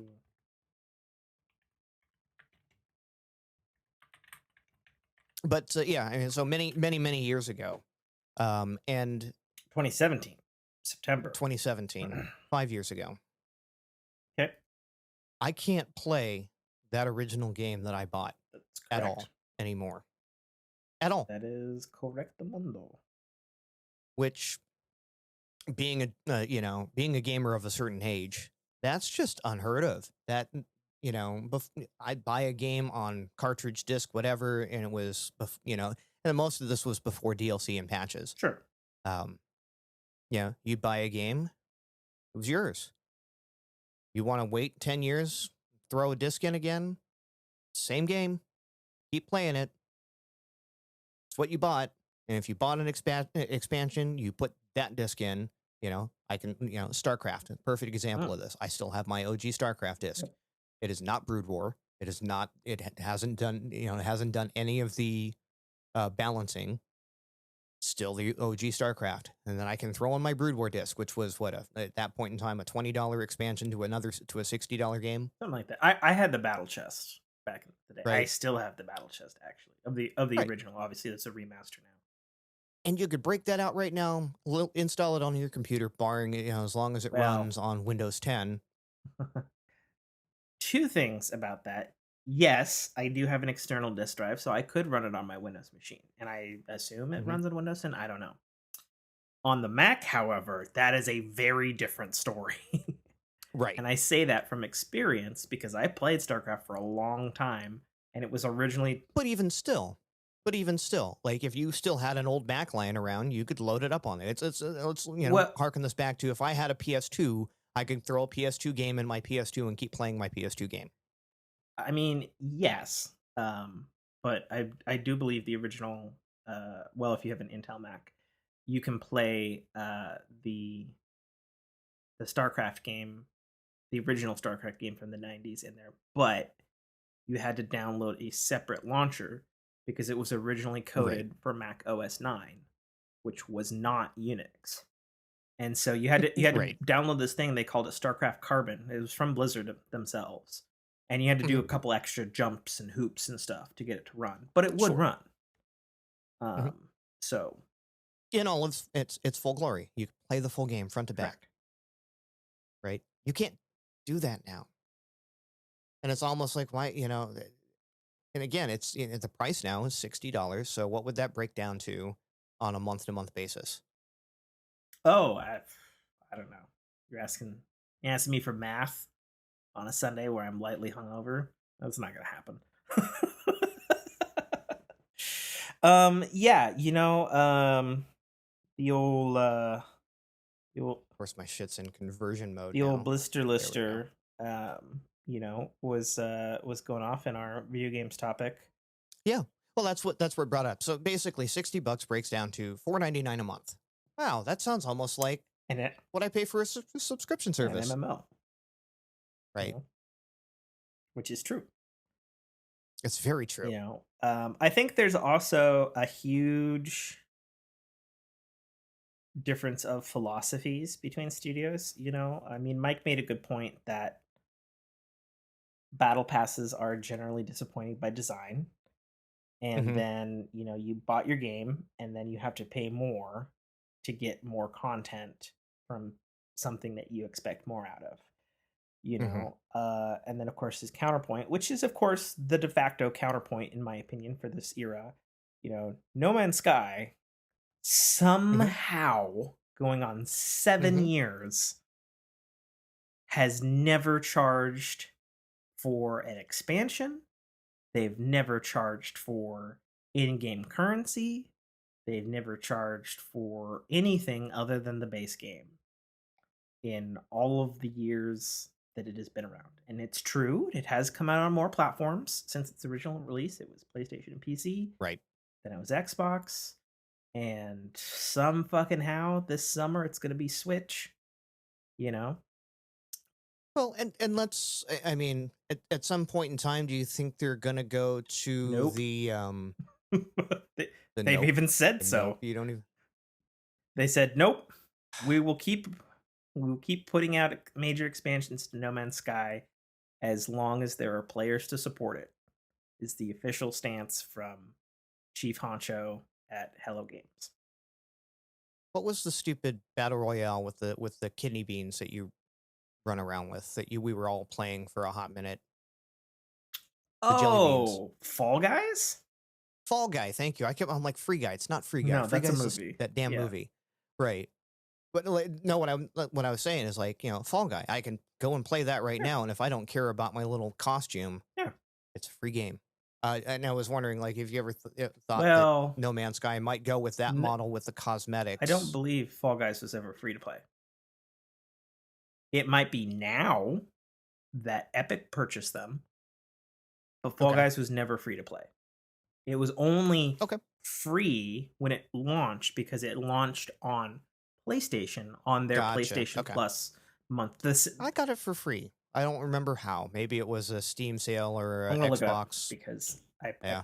yeah. I mean, it's irrelevant to the conversation, but yeah, I mean, do you think No Man's Sky will ever go that kind of model where they just go, we're going to fund through cosmetics that make no difference in the game?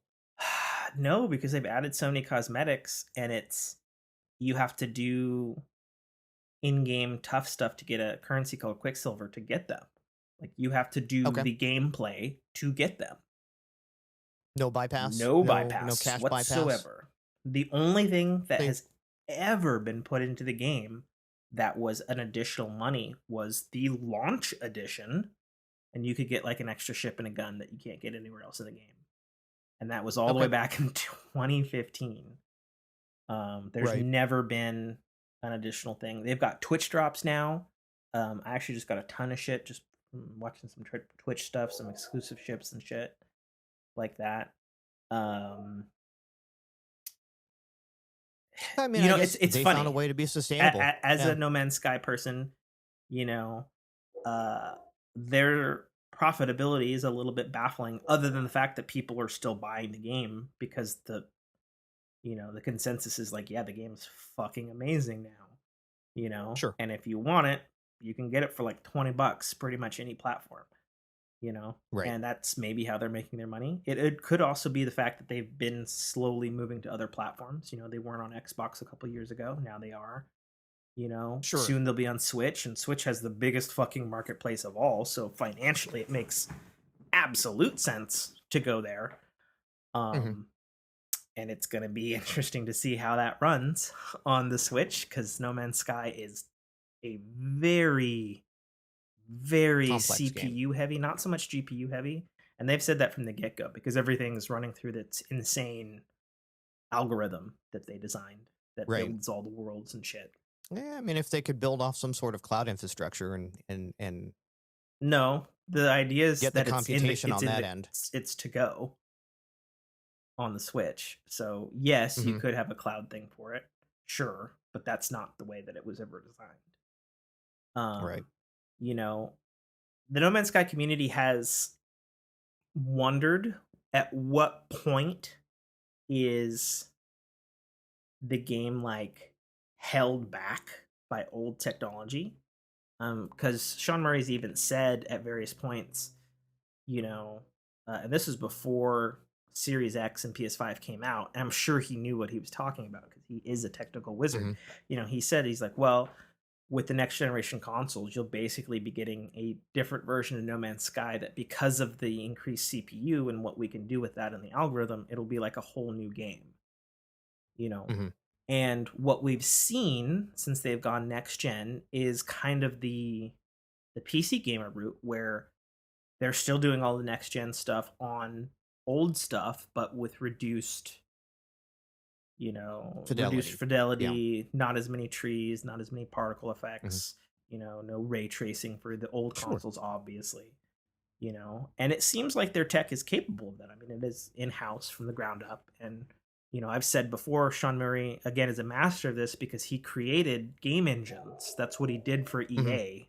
like, um, the famously he created the Burnout engine, which was the Rockstar engine for GTA 3, Vice Hmm. City, and San Andreas, and for a lot of other games, Renderware was the engine.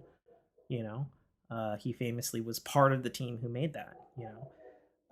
So I'm sure they're technically capable of doing whatever, and clearly, they're still a very small team. Surprisingly, he said they have more uh, customer support and QA stuff than they do actual development staff. He said that recently. They've got Hmm. like a 100-man QA team and stuff like that, and they've still got like 50 people who are making this game. It's like, what the fuck? and that amazes me that they can still fund and finance this with something that doesn't have a recurring revenue stream. Yeah, well, and they did release another game last summer, that came out on a number of things. It's called The Last Campfire. It's a little top-down puzzler thing. So obviously people probably bought that. That got really good reviews. But yeah, it is amazing, and they announced recently that they are working on their quote-unquote next big thing game that's not No Man's Sky. And Sean Murray, and I've seen people like IGN go after him on this, which is really a wrong view to take, in my opinion, where he said that this next game is more ambitious than No Man's Sky. He said this, right? Okay. And it's like, what the fuck is more ambitious than a procedurally generated universe with infinite possibilities? Like, no, I want you to tell me, what in fucking God's name could that be? Because I have no idea, And some people have been like, oh, he's doing what he did before the fucking game came out, and he's promising the world. And it's like, he didn't say anything. He didn't say when the game was coming out. He didn't show anything. He just said, we're working on it. It's not the same thing. And then there's a huge difference between Sean Murray, who, yes, initially overpromised, but ultimately delivered everything and then more. Right. Versus a Peter Molyneux. Wasn't boning you with the entire time while he was doing it. Versus a Peter Molyneux, who is a game design genius, but promises way more than his dev team can deliver. It always has, And he's even gone on record that he's like, I just get excited and, the possibilities, and then we just can't quite make it. And again, it brings back to, a lot of the AAA titles now. It's like, we're going to promise you the world, we're going to give you a product, and then once we start seeing your complaints, we'll deliver based off of, but we have the recurring revenue coming in at that point. Yeah. And that's shitty business if you're a purist. Well, and going back to the final thing on No Man's Sky, myself and others in the No Man's Sky community, because I'm part of that community, we've even said, like, yo, we would like to pay for the next expansion for No Man's Sky. Like, we feel like you have, like, dude, you're good. Like, if you want to slap a $60 fucking price tag, we're there. You, like, beyond any other developer, like, by far. It's like, dude, we got you. We trust you. Anything that's lost, like, it's almost to the point where, like, yo, I want to pay for it. Like, stop giving us this shit. Like, there's an update that came out that I haven't even gotten to yet, ironically, where they, like, overhauled. You can be, like, a space pirate now and have, like, wingmen and all kinds of shit. And I was like, what the fuck? Like, and it's like, and they're still planning a huge summer update, and I'm just like, dudes. And honestly, like, when No Man's Sky first came out, and I remember you talking about it, I was just like, meh. Like, it felt kind of like every other survival game to me. I mean, it's definitely, and they'll even say, it's a chill survival game. Right. And I was just like, I don't need that in my life. And now it's like, as things have been coming out, I'm like, am I going to turn into a No Man's Sky guy? Like, is this going to be the reason I get into survival games? Because Ark didn't do it for me. You like space? I love space. No Man's Sky is the fucking game for you. Why do you think I'm bringing up this question? Am I going to be the No Man's Sky guy coming up here with what they're doing? It's like, I'll hold your hand to any platform you choose to play it on, because it's cross-play as fuck. Right. Although they need to cross-save. Come on, guys. I know they have to be working on it. We need it. We need it for Switch. Everything I hear about the damn game, I'm just like, okay, why not? And because I just don't need another game in my life right now. I already feel jilted by my existing lover. I mean, but the thing is, No Man's Sky is not going to do that to you. And there's more I've been touched in the wrong places, okay? And there's more stuff in that game than you can imagine. Bungie touched me in the bad place. Yeah, and sucks that that's the narrative So for much so, Bungie. so much so that 343 can continue to touch me in the bad place and take my money. Good segue, actually, because I've had the thing pulled up the entire fucking time. So, they released the 2022 roadmap for Halo Infinite. Mm-hmm. And the only fucking thing that you could say about it is it looks bleak as fuck. And I'm not saying bleak in like the bad way. Like, it looks bleak as in like sparse. Right. Just Like, barren. you know, and they've stated, I'm looking at it now, 2022 roadmap as of April 22nd, subject to change. We're getting season 2 of multiplayer called Lone Wolves, May 3rd to November 7th, which is a huge fucking time span. We're getting a grand total of 2 new maps, 3 new modes. Ooh, better than Destiny, though. Something, ooh, and true. We're getting something called Interference Narrative Event. I don't know what that is. Okay. We'll see. Of course, seems like something that might come out of the fobs. Of course, you're getting something that, well, if it's for multiplayer, I don't know what it would be. It's a narrative event multiplayer, because they haven't announced anything for campaign. Apart from they've said campaign network co-op late August target. What the fuck? Like, no, seriously, what the actual fuck? Right. Like, had I paid for this game, I got it. I mean, well, granted, I paid for the game, same, but through Game Pass, right? But yeah, had I paid for this game, I'd be pissed right now. And you know, our very own moderator, Daniel Killer Cow, whom, by the way, since we're mentioning it, and I'm gonna forget, he went on a cross-country trip from Washington all the way to fucking Pennsylvania, which is where he's from. Okay. Sister's wedding. Excuse me.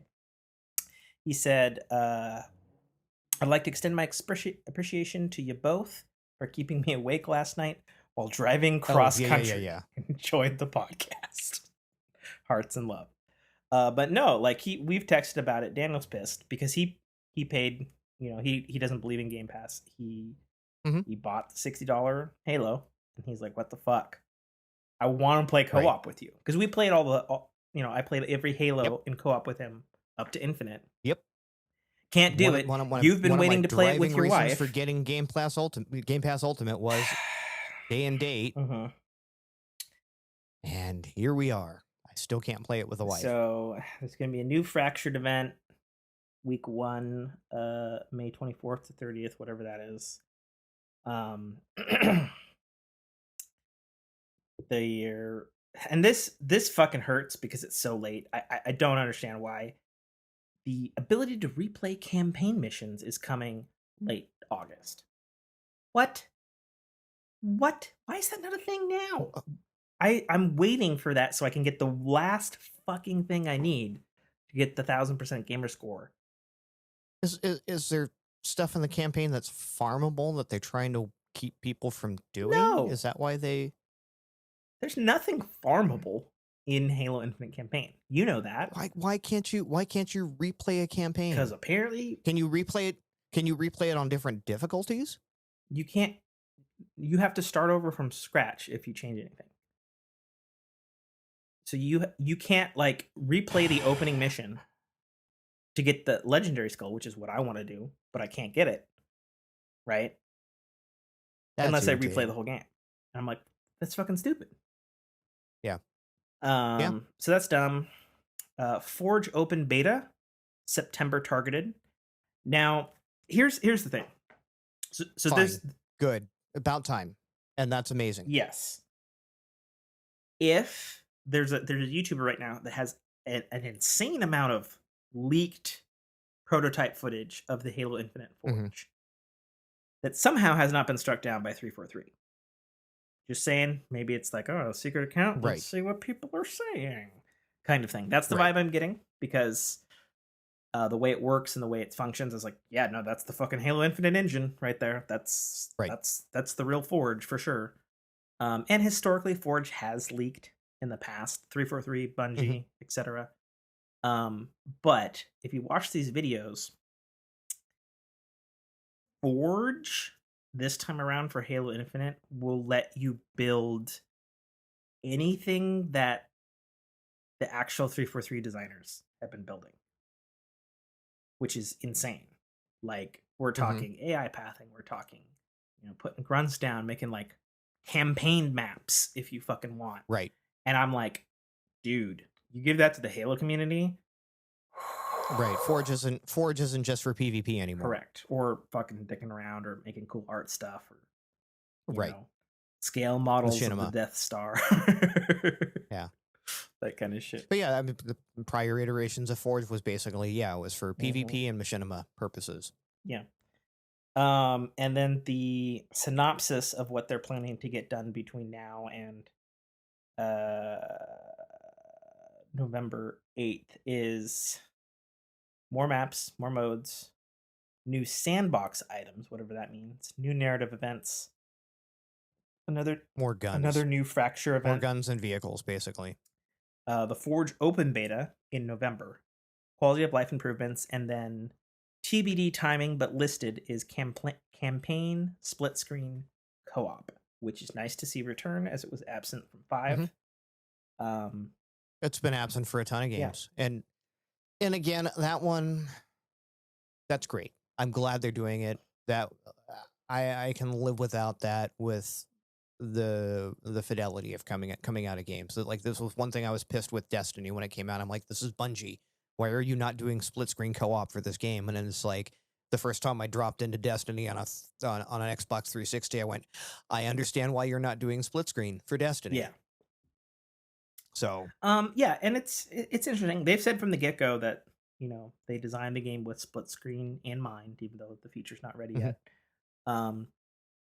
My guess is one of two. Now, is it going to be over under, or is it going to be side by side? Because back when Halo, hopefully they give you the fucking option. Split screen. It's fucking 2022. Right? It was over under because but with a 16:9 aspect ratio, over under is going to be crappy.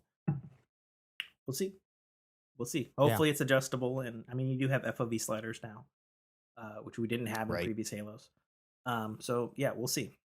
But it's going to be one of two ways. Either it's going to be they have technically wizarded their way out, and it plays beautifully co-op wherever you are in the world, minus probably starting a mission, or the cheaper solution is they have an invisible circle around where the co-op people can be, and you can't move further than the other person, and such and so. Right. Because I've seen that. You mean the old peer-to-peer? Yeah. Numerous co-op games. I'm not against it. Regional I'd rather peer-to-peer. Have that than not. Right. Saying, but hey. It is the cheaper. Peer-to-peer is the cheaper of the two methods. Hence why Destiny still fucking does it. Well, Destiny's instanced, which is slightly different than peer-to-peer, by the way. Because Destiny isn't necessarily peer-to-peer. It's server. Well, the PvP is. Yeah. And that's okay, because Bungie did have the best peer-to-peer fucking thing in the business. And probably still does. If they region lock it, then it keeps the ping rates down. Yeah. Okay. Let's see. So if I'm, again, back in the day when you had these region lock peer-to-peers, you just VPN, and the one person that was, VPN'd over so they could play with their buddy in the UK dealt with the lag. Yeah. In Nintendo news, something shocking has happened, because a release date for a mainline Nintendo marquee title has moved up, and not by a little bit, by months, which never fucking happened. Like, can you even name a game where they're like, yo, we're just going to move the release date up? What? Like, I can't even think. Like, and I feel like I know it happened once before, and I can't remember the title, but it was the same thing. It was like, what do you mean it's coming now and not 2.5 months? Yeah. When it was originally supposed to. And I think it was one of those, it was like a E3 drop. And it was like, so this game that we said was coming out in November, you can download at the end of the show. And everyone was like, what? and I forget what the game was, and I forget what year I mean, it I remember a was. small game stealth dropping at an E3. It was like for the PS3, like Well, that happens. Race to the Sun. I remember Sure. that game. Yeah, that happens all the time, but But those aren't. Yeah, they're not necessarily being announced later. They just stealth drop, yeah. which I love a good stealth Oh, drop. who doesn't? But yeah, Half-Life I mean, Alex, we're industry looking at wide. you, I guess. Yeah, any sort of media getting an early release is unheard of. Well, and not only that, like, from the trailers of Heck, Obi-Wan got pushed back a week true.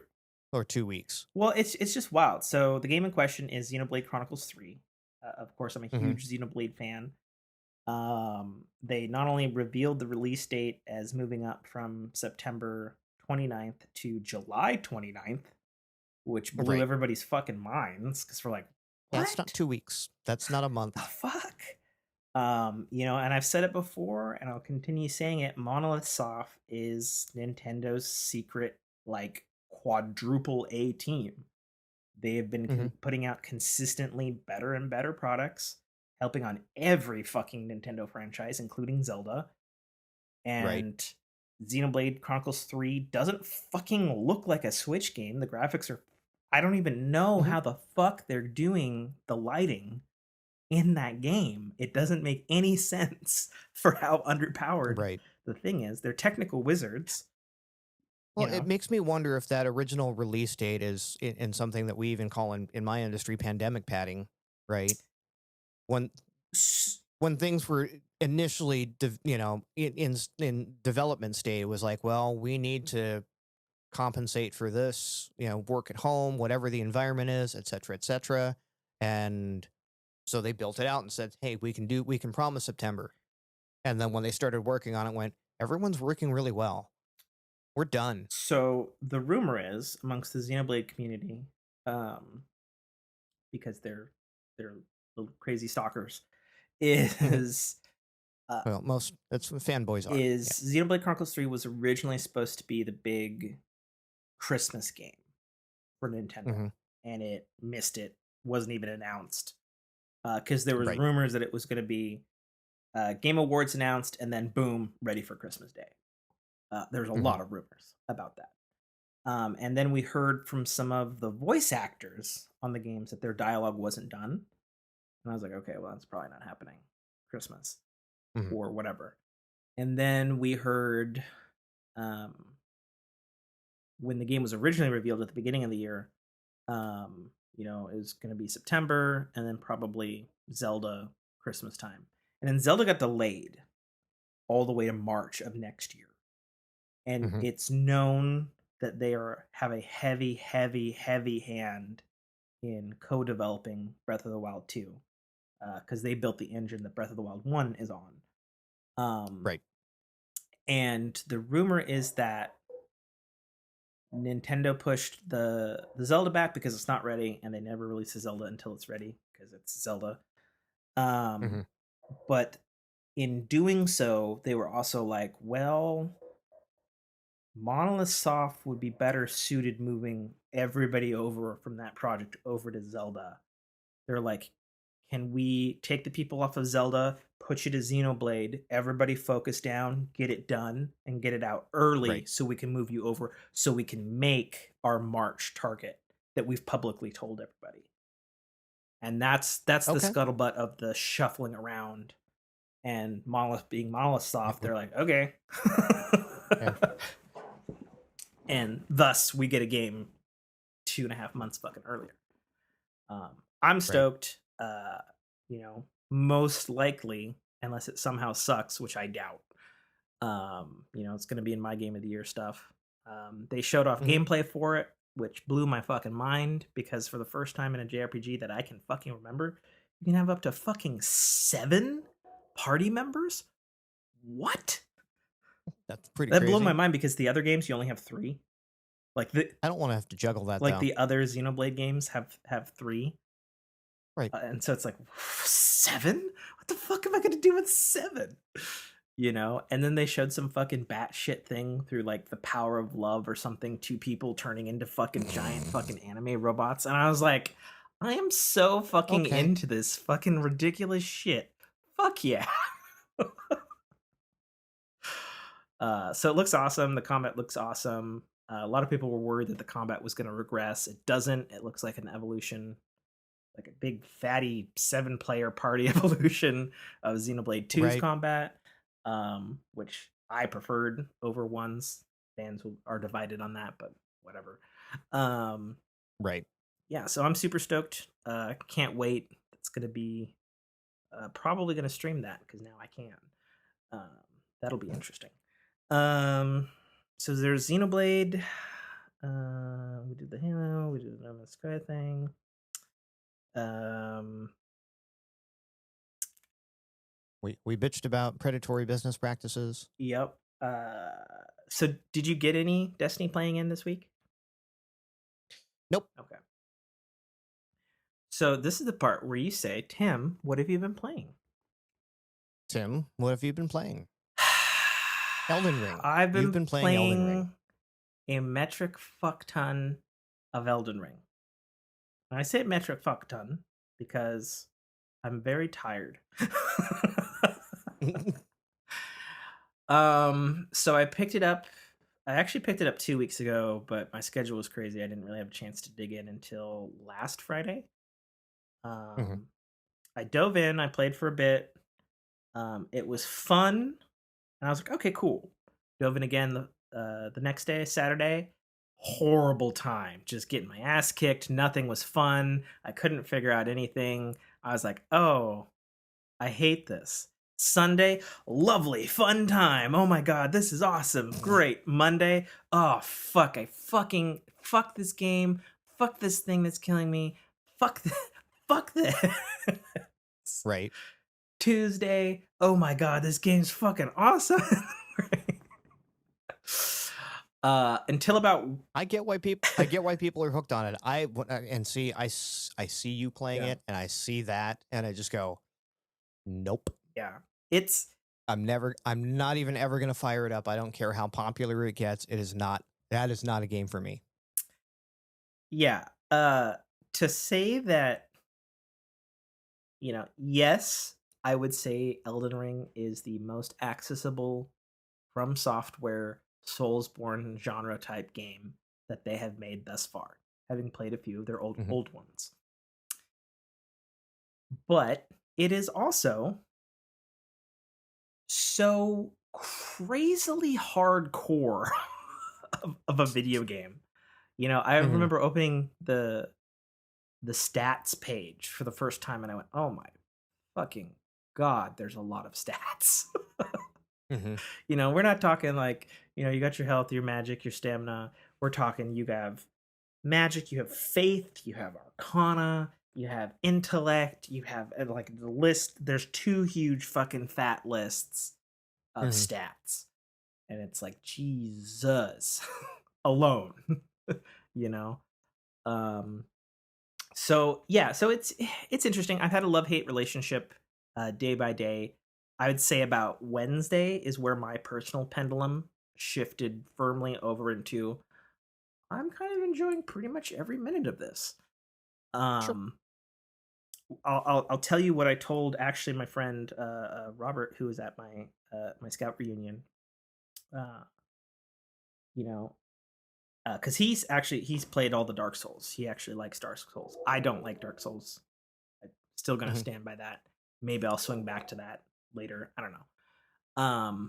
But he likes Dark Souls because he is a weird sadist who likes stupid Mhm. hardcore games, which is ironic because as much as I love the dude, he's not good at hardcore games. Okay. But his persistence, God bless him, like to be clear, he's the kind of guy who plays No Man's Sky on permadeath. And I'm like, I don't want to do permadeath on anything. Right. But he I'd like to be able to make some mistakes. likes that sort of stuff. And so he was telling me, he's like, "Hey, I've seen you on Elden Ring." And I was like, "Yeah, I got Elden Ring." He's like, "So is it good?" And I was like, "Well, you liked Dark Souls, right?" And he's like, "Yeah, I fucking love Dark Souls." And I was like, "Well, imagine, I was just trying to low key it for him. I was like, imagine if Dark Souls and Breath of the Wild kind of had a baby.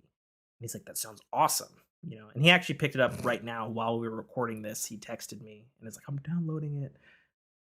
And I had told him last night, I was like, can you co-op that game? So I tried my first co-op experience with my father-in-law on Thursday. So the answer is yes, but also with difficulty. Okay. So, and apparently it works this way in any of the Soulsborne games that have online capability. So you can, quote unquote, summon a friend to your world. They exist in your world. Their stats carry over, and the only thing they get from your world is basically the currency to level up. To put it almost kind of how Forza Horizon worked. Yes, actually. Fair way to put it, especially for you since we played it that way. It works like that, and then if you get summoned by them, vice versa. Right. You can only... Sorry, that's the... Jessica's on her last break, and I should text her. Alarm. A recording podcast. If you need to take 5? No, we're good. I'd rather Okay. power through and finish up and stuff. Okay. So the way it works is you can only have 2 co-op players. And if you're in co-op, that opens automatically the possibility to be invaded by an enemy third player. And then it works a little funky in that. So the game is open world, but there's like a myriad, fuck ton of dungeons. There's basically like a magic demarcation line, and if you're in the open world and you're summoned, you can exist with one another, and that is bounded by a big old circle, which in Elden Ring's case I understand because the world is absolutely fucking gigantic, in a good way. But if you're in co-op and you go to that dungeon, boom, that line is severed. And you can resummon them in the dungeon. Okay. It's almost like it's its own new instance that you can't cross. And each dungeon is instanced separately. It's clunky. Yeah, and then in that summoning, it's kind of fucking jank. Because me and my father-in-law spent an hour and a half, eventually got it to work. And we played for like 30 minutes, and then we both had to go our separate ways for other adult things. The co-op worked great. Like there wasn't any lag. It worked fine. That's cool. Just but like to the point where it took us fucking that long. We were reading different things. Like how the fuck do you do this? Because it's not the kind of game where you can go into your friends list and invite somebody. It's not how it works. You have to go into your fucking menu. You have to get a bloody finger and throw it on the ground to do a fucking summoning shit. Fuck. And then there are different bloody fingers for if you want to summon, or if you want to be summoned, or if you want to invade. And they're all kind of called similar things. There's like a curled bloody finger, a chopped bloody finger, and it's like, what the fucking shit is all this fucking shit? Just let me invite, man. You only let me have one person anyway. Like, what the fuck? Right. So I do hate that. And I understand that is the way FromSoft has done it in all the other games. I'm like, okay, cool. I don't want that to be in here. Just let me invite. Doesn't just because it works doesn't mean it's good. Right. Exactly. So yeah, so it works, and I'm looking forward to playing with Robert on it and stuff, and helping him out. Because I know he likes these hard kinds of games. To speak on the stuff that it's interesting in Elden Ring, the stuff that is grabbing me, because like I said, I had this love-hate until about Wednesday. I think the overworld, like the main map, is fucking stunning and fantastic. And finally, some fucking open world developer actually like listened to the GDC talk that was given by the Breath of the Wild developers, because they had a thing when they were talking about making that Hyrule, They're like, yeah, we started with a huge map and then we put triangles on the map. So when you're down and you're this size, it's obscuring different things. So every time you move around a corner, there's always something new. And these guys like were like, oh, let's write all of that down and incorporate it into our game, because Elden Ring has that in fucking spades, and it's awesome because you're just like, oh, cool, I'm gonna go over there. Oh, Jesus, there's a fucking city down here in the bottom of this fucking cliff. Right. Like, what the fuck, you know? Um, or you like go around a bend and there's like a fucking floating castle over a fucking river or some shit. And you're like, how the fuck do I get up there? I want to go there. That looks cool. It Eventually you'll get the skill or whatever yeah. to traverse that. But yeah, like, so it does that really well, and that makes its particular kind of open world more engaging than, say, ironically, Horizon Forbidden West, which has a fantastic, immaculate, cool looking world, but like there's not like a lot of things that like just catch your eye or surprise you as you're moving about the open world. Unless you're supposed to be there. Exactly. Right. And it's funny, we actually talked about this a little. I talked about this a little bit on the spoiler cast that I did with Dame, that's out already on our feeds. I listen. Okay, I didn't know you listened to that one. Yeah. Horizon is the best Assassin's Creed kind of game that there is, and Elden Ring is not that. It's not that at all. Something that I fucking hate about Elden Ring is there is no quest system. If somebody fucking tells you something, the most, if that, you will get is a piece of paper that maybe briefly summarizes what that dude said in your inventory. Sometimes you won't even get that. And there'll be shit like, oh, hey, if you go over to blah blah blah, and there's like a howling wolf over there, and he's not bad, but you have to like give him the secret handshake to let him know you're not bad. And it's like, cool, I don't know where the fuck you just told me I needed to go because I don't know where that is. Right. And you're not gonna know. And there's no waypoint. You're not gonna know. There's no waypoint. There's no, again, like you said, no checklist that, when you've done one of the steps, it's like, bing, go look at the thing, find your next step. None of that doesn't exist in this game. And like, on the one hand, to each their own. Yeah. I can see how that would be refreshing. On the other, and it's funny, me and Dame were talking about this in comparing it to Tunic, which doesn't tell you any fucking thing whatsoever. Whereas, Elden Ring's at least in English. The way Tunic guides you, or Lack guides you places without even guiding you, is awesome and immaculate and brilliant game design. And Elden Ring is just kind of like, fucking figure it out, nerd. Right. Or use Google. If you can't do something, it's usually because you're not at level for it yet, and you just fail.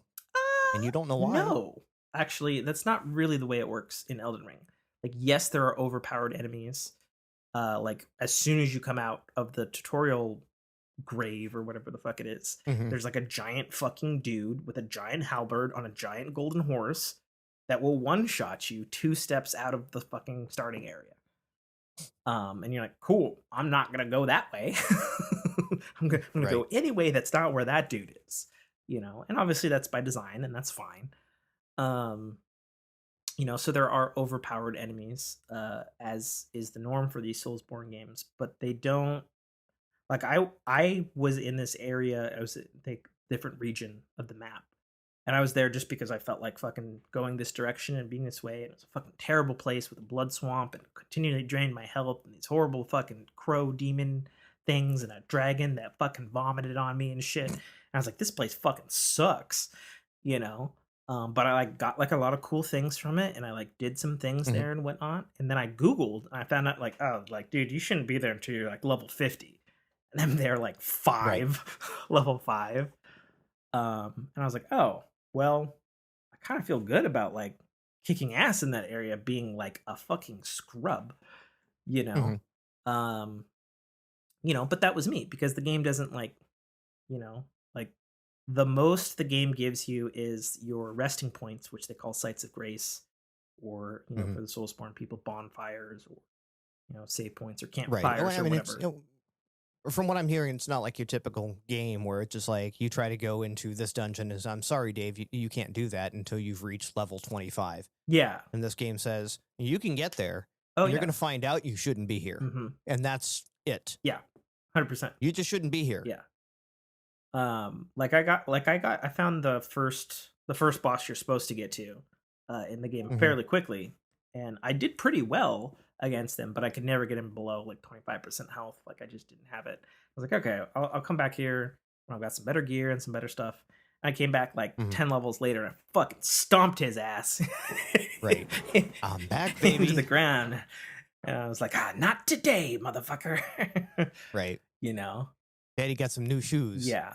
Um, which is awesome, and it's good, and something that these games do good that I'll say a lot of games have been failing at lately is their boss fights are really awesome. Their Hmm. boss fights are like, when you're going into a boss fight because there's this wall of golden fog and it's like Hmm. there's a boss on the other side of that. I don't know what it's going to be because I haven't been here yet and I might get fucking ruined.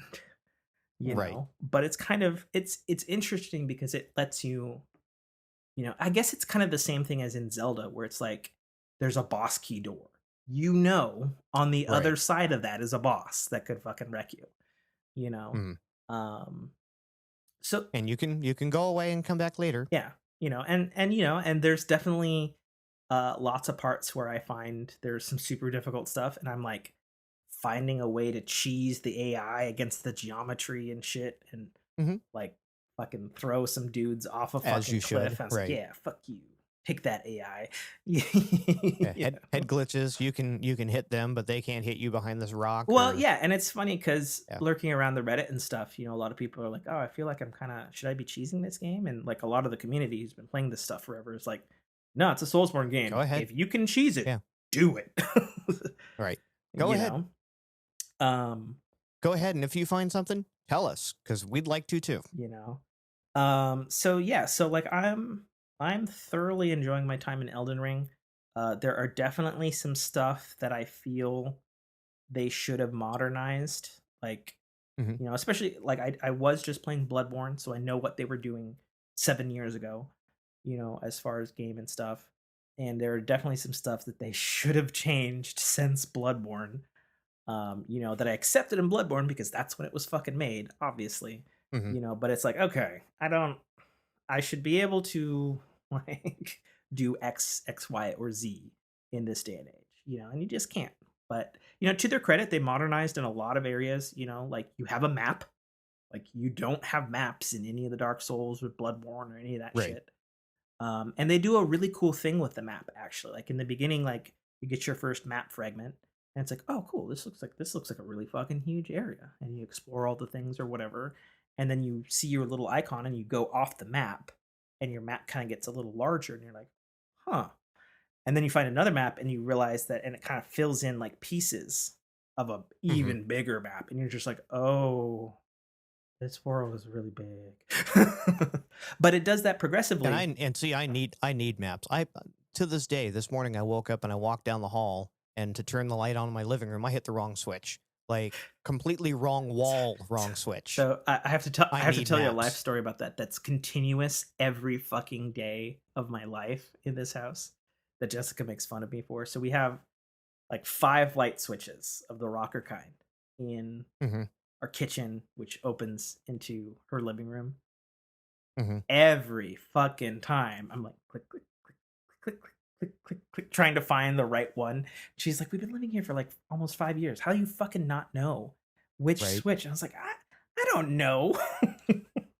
Thankfully, the three rockers that I have, they're literally front to back, same as the room. Whoever installed those did that right. So the Mm. farthest away light, I have a museum light over my TV, is the farthest switch all the way back. So thank that. if I remember that those are the switches for that Right. room, not the one for my front porch Right. that I keep turning off, trying to turn on my living room. Yeah. 5 years I've lived in this house. Um. Yeah. So, long story short, I'm enjoying Elden Ring. Yeah, it looks like it. I see. It's odd. Like I said, like the first days where it was back and forth, I was like, I don't see how this game's a fucking 10. You know. But as I've gotten more powerful and things have gotten easier and certain things and stuff, and it's like Mhm. I can kind of see why some people were giving this a 10. Like I don't think it's the second Right. coming of Christ, but I think it's the second coming of Soulsborne games, and it Yes, and pushes if that you're a Soulsborne as the purist, genre in this front is of definitely a people. 10 for a Soulsborne purist. And I've seen some people who've said, some people are still saying, like Bloodborne is still their favorite Mm, Soulsborne game. And there's definitely some things that I think they could have taken from Bloodborne that they didn't. In the combat realm, there's a certain fluidity to the combat in Bloodborne that's not like it's odd considering it's an old game, but just some certain aspects about it that are a little more fluid and actiony, and then there's some stuff in Elden Ring that's a little less fluidy and like more like technical, I guess would be a way okay. to put it. But I'll probably be talking about Elden Ring a lot because I've like clocked 37 Right. hours on this But fucking game. even something like that, do you think it's nothing that couldn't be worked out with additional development? Or is it just the structure of the game is always going to be technical versus that? It's hard to say. So I was looking into uh, the history of FromSoft lately, and there's not a lot of data on how they make their games, Mhm. except that every game since Bloodborne, like essentially they're using the Bloodborne engine. Okay. Like that was when they changed their engines and stuff. And it's funny because there are certain like things and just like a couple of animations here and there. I was like, that monster looks like they just fucking skinned it from Right. Bloodborne, Copy pasted. Yeah. which is fine because like the amount of um like I said, like I almost finished Bloodborne. I got very far into it. I looked where I was at in the guide, and I was like, oh, I'm 3/4 of the way through the game. Cool. Um, and in Elden Ring, it's like I've barely scratched the surface, and there is so much content.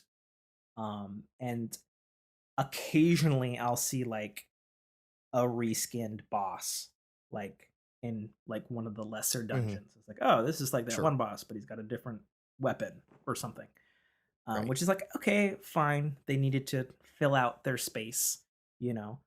Um, but for the most part, it's basically like this is like the penultimate of like everything they've been trying to accomplish in various games, Right. and I think really the ways for them to improve are the online, some of the interface stuff. For the love of fucking God, give me a quest log system, you know?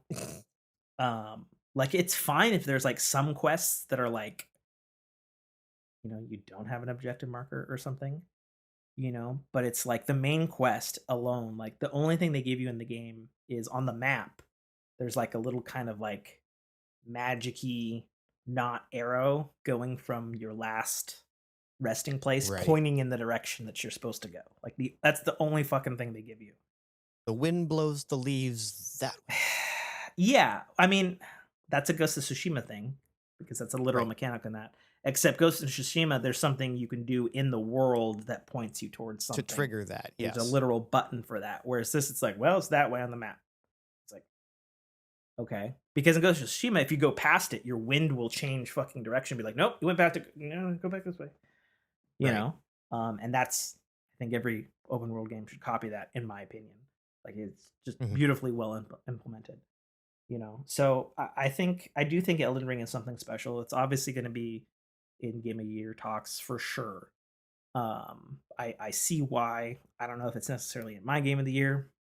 Time will tell by the end of the year. But I'm definitely more impressed with it than some of my disappointing I feel depressed about my life and why did I spend money on this game moments where I'm just like, I'm getting my fucking ass kicked by a goddamn fucking goblin that's probably like a level 5 Right. and a fucking piece of shit, garbage ass, fucking jumps from behind the corner, fucking piece of shit. You know? And all I have is a stick.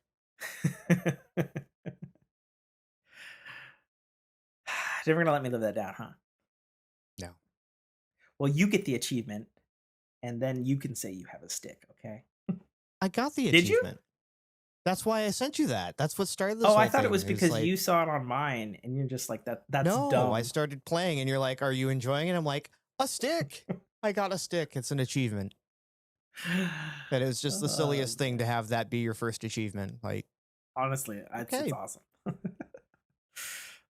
Yeah, so Elden Ring's good. I am playing it for record. I am playing it on Series X because I am fed up with games on Mm-hmm. my PlayStation 5. And I'm playing it in performance mode. And it runs It pretty looks great fine. for Yeah. me. I actually didn't start in performance mode because usually I would rather run 30 frames a second at 4K. Mm-hmm. But there's something about like the extra smoothness of the not stable 60 frames a second that it's doing that just works better for me. Sure.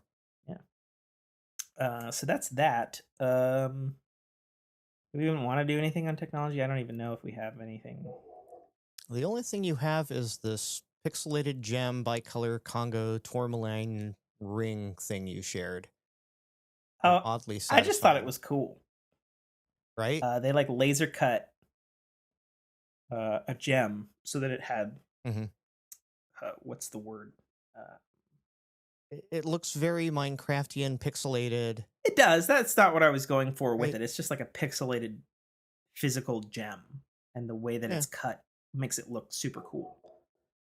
right. Um, And the only other thing you posted in technology is the back planes of your PCs, and you could not be more right with this. you know why I posted that? Because that's like the literal thing on the top is what the back of my PC looks like. Yep, that's It's what every literally PC what it looks looks like with like. a And I'm just SPDIF like, output why is and it organized like 5-channel this? audio. Why is it fucking organized like this? I want somebody to tell me.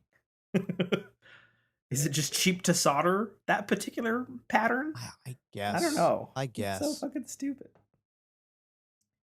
But yeah, give me more USBs. More. Give me Like all the always USBs. give me more USBs. That's one of the things is Right. everybody's shocked by the fucking the Mac Studio. They're like, the Mm-hmm. fuck? You gave us all the USB ports Oh, and stuff on the front? What? yeah. I'll buy an HDMI You port. know? Like, give me one HDMI port. I don't need SPDIF. I don't need any of the extra audio stuff. If I need that, I'll buy a card that has that. Give me an HDMI so that out of the box I can plug it into something and turn it on and make sure it works. Yeah. It's Right? Or if my video card fails, I can still use my computer.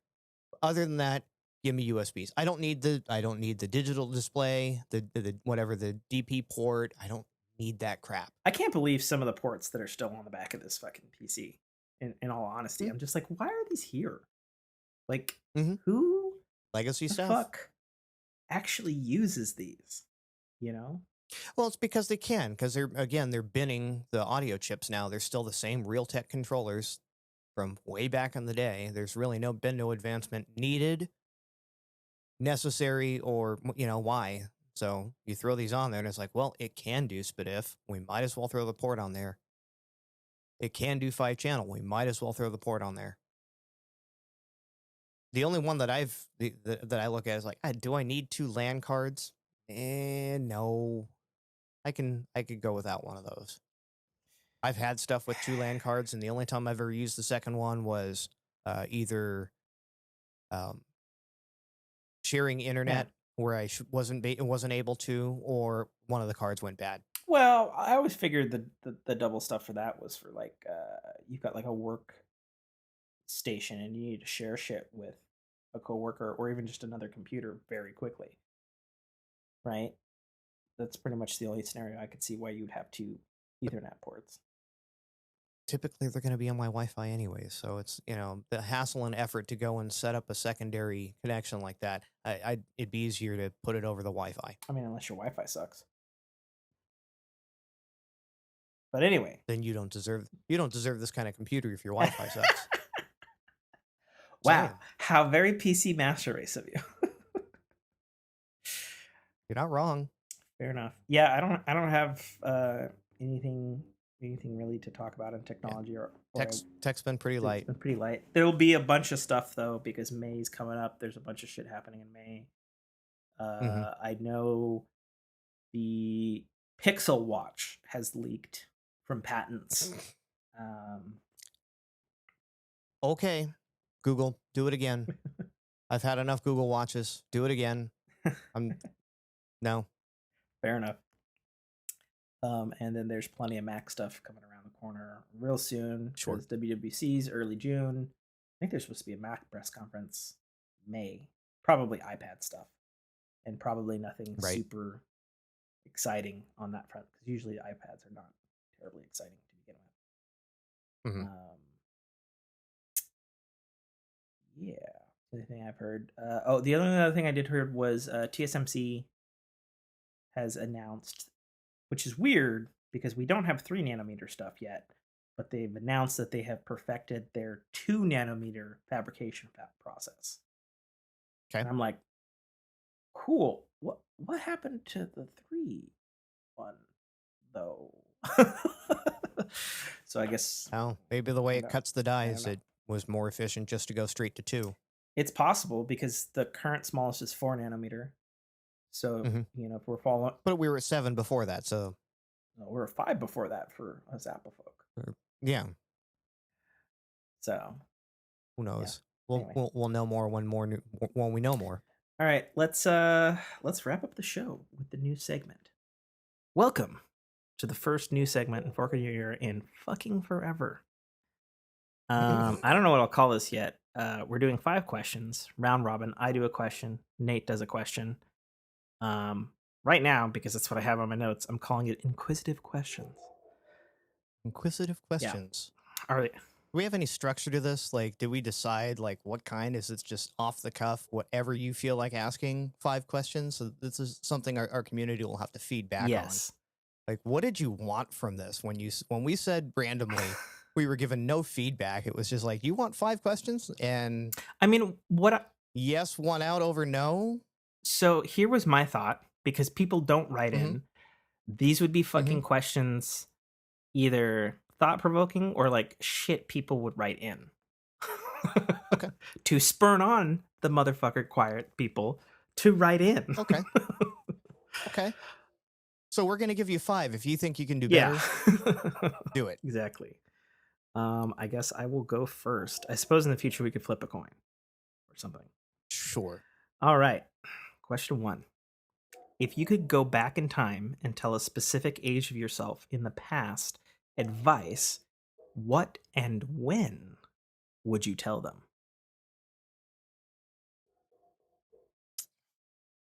The low-hanging fruit is go back to my, youth, probably, around 18, 19 years old. So that would have been 90s.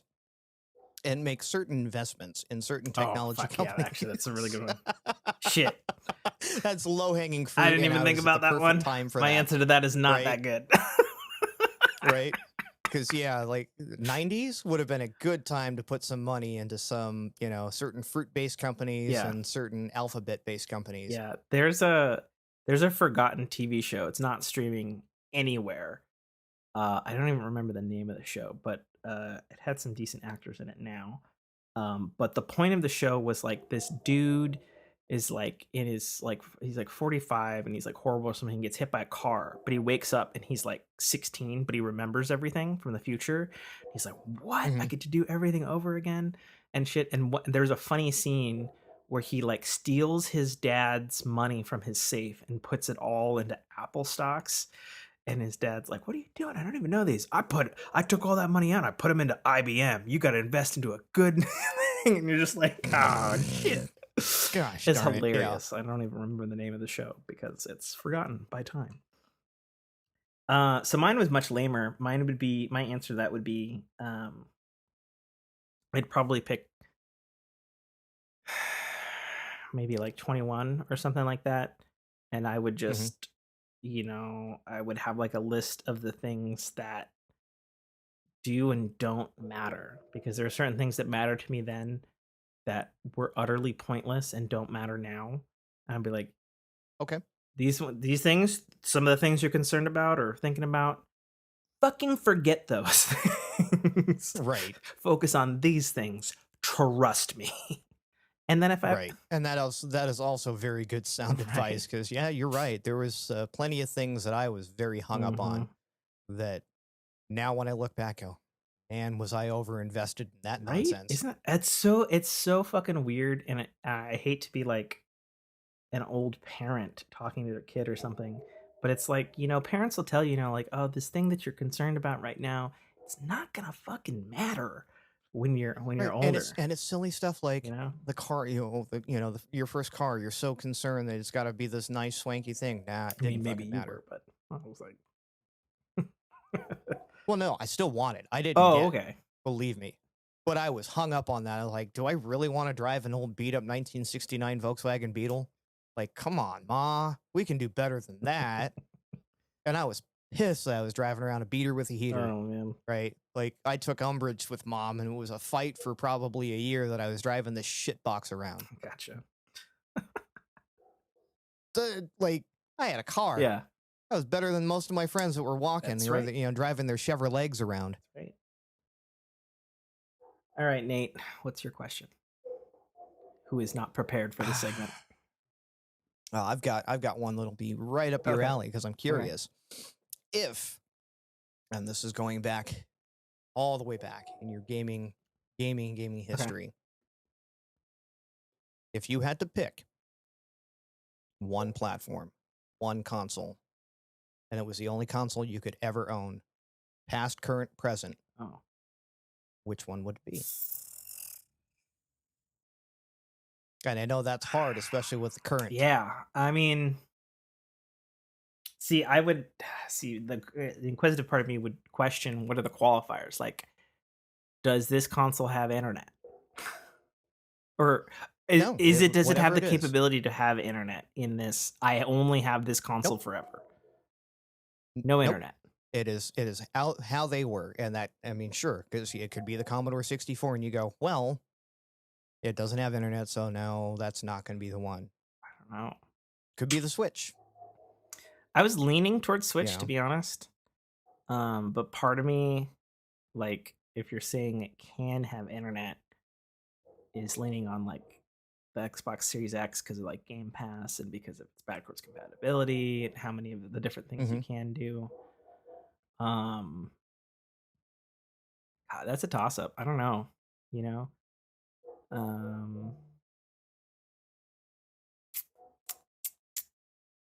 because like I feel like if you'd asked me like several years ago, it probably would have been something like the Sega Genesis or the Sega Dreamcast or something like that, like a Sega thing. But then I'm like, all right, if this is like the you're on an island forever scenario and you only have one console. I don't know, because mine would actually probably shock you. Probably be the GameCube. Really. We're gonna have to dig into that one. Well, it's a matter of library. Well, it's got a fucking killer library. That's true. It's got a killer library. The hardware itself, very portable, very capable, very portable, and very durable. That's true. Mine rolled down a hill. It fell out of a wagon. So, like, based on that, like, as much as sure, the Genesis was an amazing system, but guess what? Those things didn't fucking last. I still have a Genesis. The original, the first generation, not the smaller, where they miniaturized it a bit. And like, as great as the Xbox One is, no, they're not built to last either. So if you had to give me one console, that's the last one I could have. Give me old Purple Cube. I don't know. Like, I feel like there's different good answers for everything. Like, on the one hand, like, all right, Switch. Sure. because it's got a little bit of everything. Xbox because it's got most of everything. But then I think of stuff like the Game Boy Advance, and it's like, oh man, that library is really satisfying even today. Right. You know, I've been playing the ports since last summer of the Castlevania Advance collection. It's like these games are fucking incredible. You know, it's got a lot of great RPGs. It's got a lot of great ports. It's got a lot of great, you know, stuff. And a lot of that old stuff, for lack of technology's sake, is infinitely replayable. Yeah, that, you know, there's something to be said about that. And that is something, in game design. There's something about current gen that it just doesn't, that's not there anymore. Well, I think really one of the only people doing that kind of thing, or that has perpetuated it through its game design, is still Nintendo. You know, you look at pretty much anything that they put out newly, it's super replayable. You know, even just like this Kirby game that I'm playing right now, it's like, cool, you do the things, and it's like, oh sweet, you got the things, and they're like, oh, you missed like 8 secrets, and it's like, I did? Where? Right. It's a fucking colorful fucking gumdrop game. Like, what fucking secrets? Where? And you go back to the level and you're like, sons of bitches. There's all these secrets. I was like, oh sweet. You know? So, you know, and you just don't really get that in a lot of games. So I don't know. Right now, snap answer, if my eyes are closed, it's going to be Xbox Series X, I think. You know, but I think if I had more time, it would probably be something else. So that's my response right now. There's no wrong answer, I think. Okay, so this is clearly the drunkenness on the question 2 seeping in real fast. Is a pizza a flat taco? Oh no, we're gonna have to invoke the cube rule, aren't we? The cube rule? What's the cube rule? You'll have to research this. There's the cube rule of food. Okay. Is a food a taco basically based off of where the bread is placed? Oh, God. So bring up your browser. Okay. Cube rule. Cube rule of food.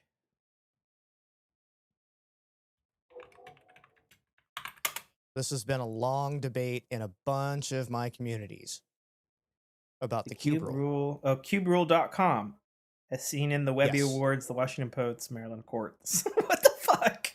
So, per the cube rule, pizza would be a toast.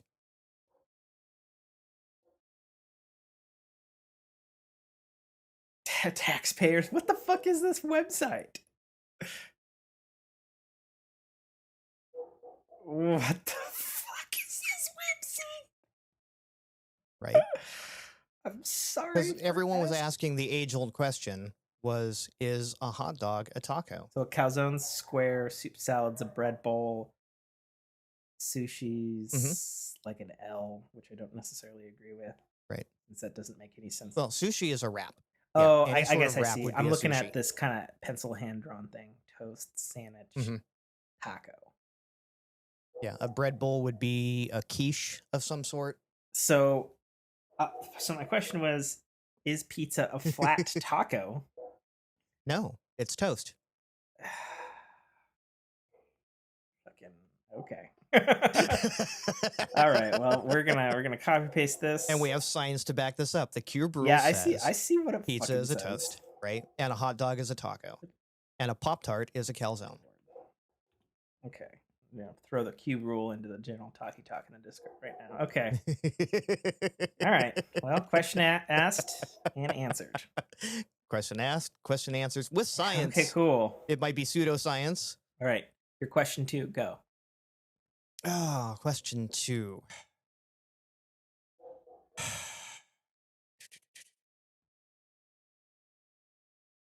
Like a slow train pulling into the station, trying to stall for time to get.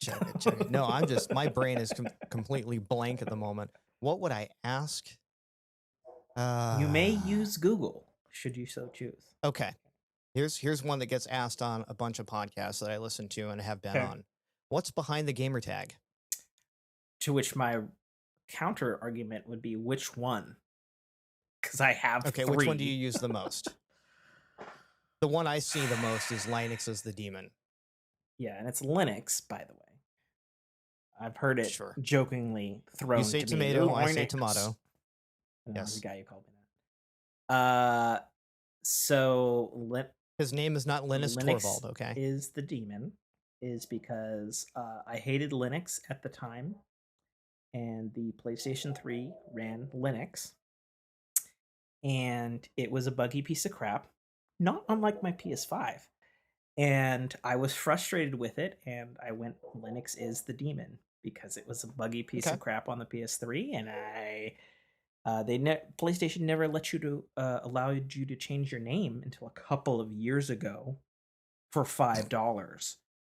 So it stayed As it should, because forevermore. it's got a story behind it. Whereas everything else, I believe you're Tim T everywhere else. I'm Tim T on Xbox. Very proud of that, because the original Xbox Live service didn't let you have spaces in between the Mm-hmm. characters unless you were like within the first like 10,000 people.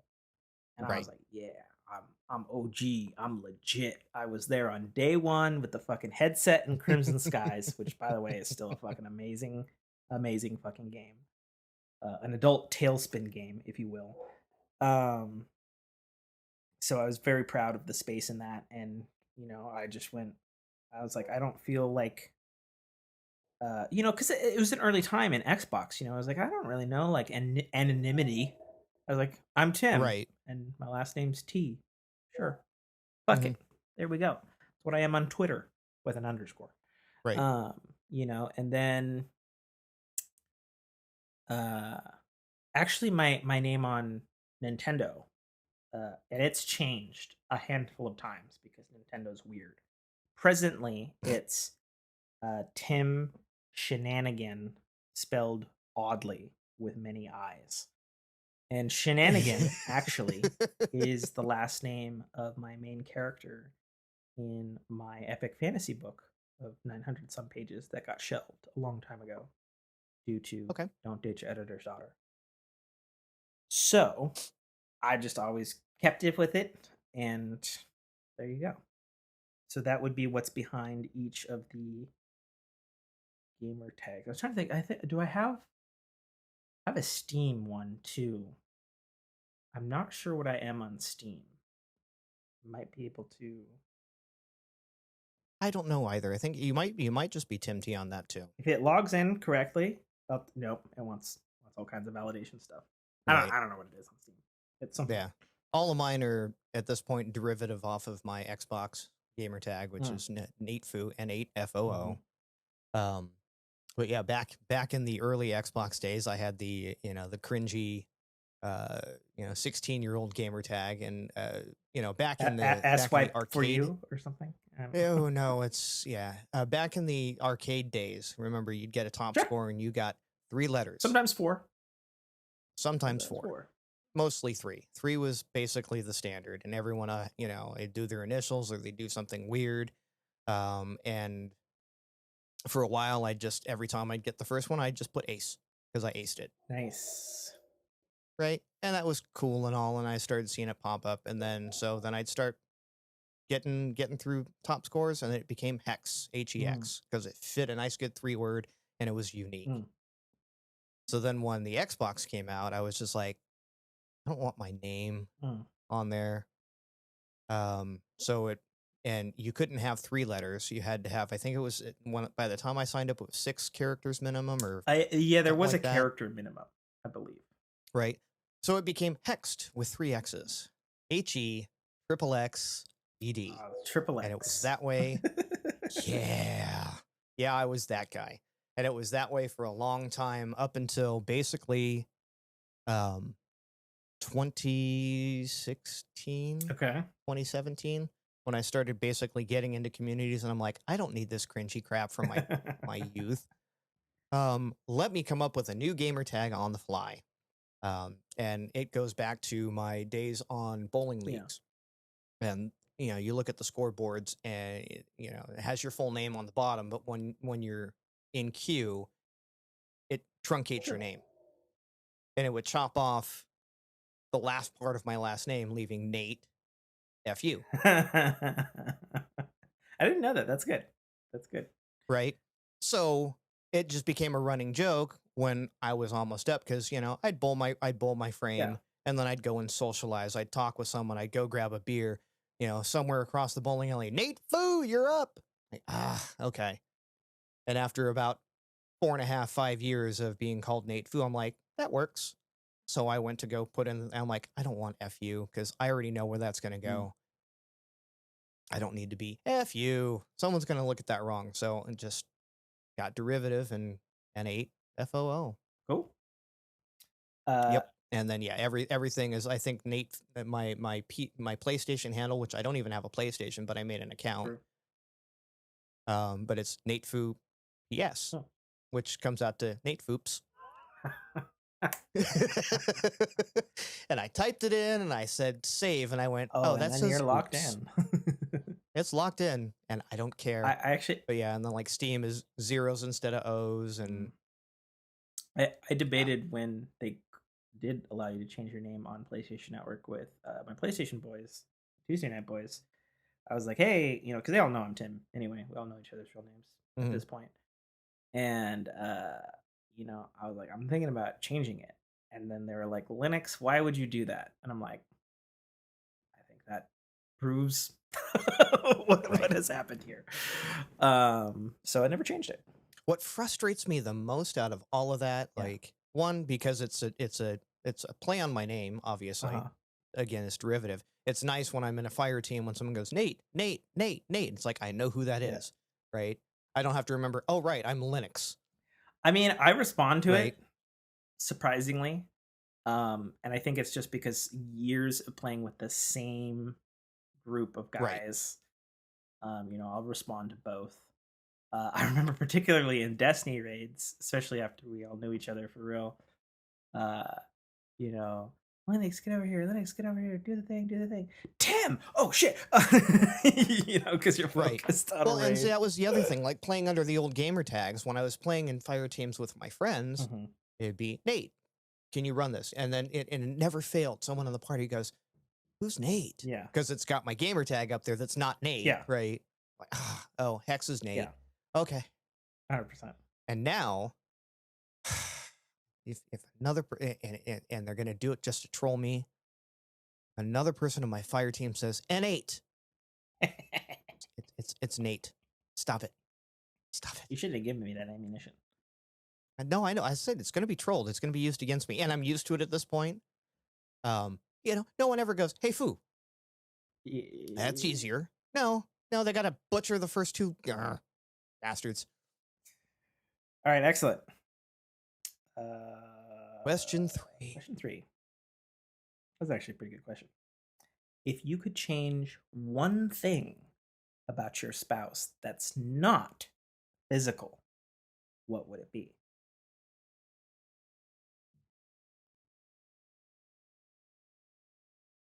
I'm sorry, honey, if you listen to this, I love you, and you completely understand this. Her cleanliness. Oh my God, mine's the same thing.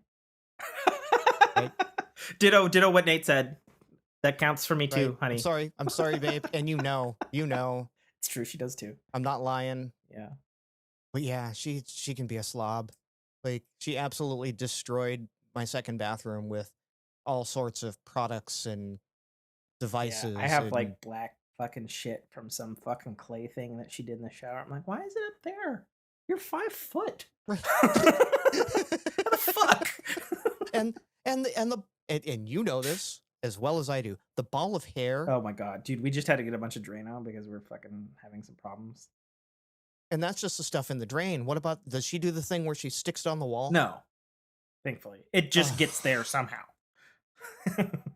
She doesn't intentionally do it because it sloughs off while she's washing her hair. So she'll grab it and she'll roll it up in a ball and go.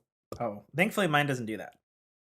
So, right? But yeah, But yeah, I get into my shower and it's like trouble with triples. And I've said before, it drives me crazy. And sometimes she's better about it, sometimes she's not. She does the thing from Signs. You ever see that movie? There's a little girl and she drinks like half a cup of water and sets it down and goes, it's contaminated, and then moves on to another glass. Like every can of soda, every cup, every fucking thing with milk in it, and it's just like, why? Just pour smaller or use a smaller glass. Just Right. please. Right. Fucking Christ, the ants. Come on, Jesus. I Right. love you, honey. Yeah, especially when you get bugs involved, that's a whole different ball game. Yeah, I saw So yeah, some ants in our that bathroom. would I was like, what be the fuck? hmm, Okay, cool. All right, that was my 3. What's yours? that was your 3. Let me look around the room, see if I can find some inspiration. He's looking. He's grumbling. Leaning over. He's focused on something. I'm looking. Okay. This is going to be an easy one for you, or it could be a hard Okay. one after looking around my office. In your space there, in your gaming space, what is your proudest item? My proudest item? Mm-hmm. You don't have to bring it, put it on the camera, but because obviously we can post them in the Discord Like, later. proud because I have it, or proud because I built it? Either one. And it could be multiple things if it's a collection of things. I mean, honestly, I think it's a newer thing. It's the chunk of the Zeta Halo ring in the Mega Constructs block that I built Mm-hmm. Christmas. Um, Not only because it was quite difficult to build, Right. but just because it's like there's something gratifying about building a chunk of a Halo. That's Right. different because I have a couple of others behind me. I built the Chief helmet, um, which by the way was a absolute terrible building experience. I'm just saying, of the Halo stuff that I've built, fuck the Master Chief from Mega Constructs. Oh my god. That just something, there's something super super gratifying about building a chunk of a Halo ring, and then the little details of the trees and the water and just like the little like artistry stuff, and it's just like that's like super cool, and it like I don't know, it's just really nice. I have it on my mini fridge right now. There's just something Mm-hmm. super gratifying about building it, and it's complex, but it was fun to build, which is the exact opposite of the Chief helmet, because you pour the Mm-hmm. box out and it's like, oh, it's all green. A lot of green. All green. So much green. Is it all the same shade of green? Pretty much. Pretty much. So I hate whoever designed it that particular way, which is in stark contrast to the Sonic the Hedgehog diorama from Lego back there, Mm-hmm. which was very complicated to build, but like inside like the coverings, like you've got the little checkerboarded thing of Green Hill Zone, but inside Mm-hmm. that, like the blocks are like fucking pink and white and blue, like they're all these weird multicolors. You're like, what the fuck? But you cover all of that up, and you do a lot of covering Right. up on the Chief helmet, but everything's still fucking green. It's either Right. green or it's gray or it's black, and it's like you're looking at the manual and you're just like, I think this is the piece. I rebuilt it like 80 times. Like, it was very frustrating to build. And I was like, fucking 7+ year old ass my up, So dumb. So yeah, but the Halo ring was like super gratifying from start to finish. I was like, oh, this is awesome. Yeah, I remember when you showed it to me. That was really cool. It's cool. Very good set. Highly So. recommend. Okay. Number 4. What is something you're... I don't have to answer that question. That's cool. What's the most gratifying thing that you have in your game space thing? And see, if my wife is listening to this now, I'm sorry, babe, for what I said before. I'm really sorry for what I said before, because the most gratifying thing that's in my gaming room, my wife has done these wine paint nights. Oh yeah, my wife has done that too. Right. She's done at this point eight of them, and all 8 of those pieces are currently hanging in my gaming space. Oh, nice. We have ours hanging downstairs because Jessica actually went to art school. so she's like Mhm. really good at it. Like we've done a lot of that. My wife is shockingly good at these, and there's stuff like she's pointed things out. Like there's this one with a moonscape with a Nice, tree, right? And the moon is here, the tree is here, and the shadow's going towards the moon, nice. which it shouldn't Yeah, happen, right? but you can And because she saw art. that, and but right, and she's like, I hate it because look, the shadow's wrong, and I'm like, I love that you built this with your hands, So the first one, right? you'll have And to remind me. I'll take pictures of these and I'll throw them on the Discord for you. The mhm, first wine paint night that I did with Jessica was like a couple under an umbrella in the rain, and she was working so hard to get her rain right, and I just kind of fucking I'm not good at art, and I just kind of like flipped it mhm. on there, and then I accidentally mismatched colored the shoes on the girl and the guy who were kissing under the umbrella, and then I Mhm. added the guy with the mismatched shoe and lifting his leg like the girl would. Oh, you got the kiss pop? Yeah. And the art Nice. instructor was like, "That is hilarious." I was like, "I was working with a mistake." Yep. And see, that's the kind of thing. Like you look at that, and and anyone else that would look at it probably wouldn't notice it right off the Sure. bat. But Jess can look at that and just go, "Oh." Yeah, yeah, that's true. We have them hanging there in So front of her gaming TV downstairs. Hers is yeah. on the left, mine's on the right. See, Then we have some other ones around our but yeah, I table. think the one that I like the best, it's like a Japanese cherry blossom tree, Oh, nice. Right on. and yeah, I'll take pictures of. And then the other one is was a holiday themed one, Nice. and you're supposed to do these two mittens, Hmm. like pointing down, and the thumb space, the negative space in there makes a Yeah. heart, and there's a heart paint in the middle, and then you have the snowflakes and whatnot on the the Yeah.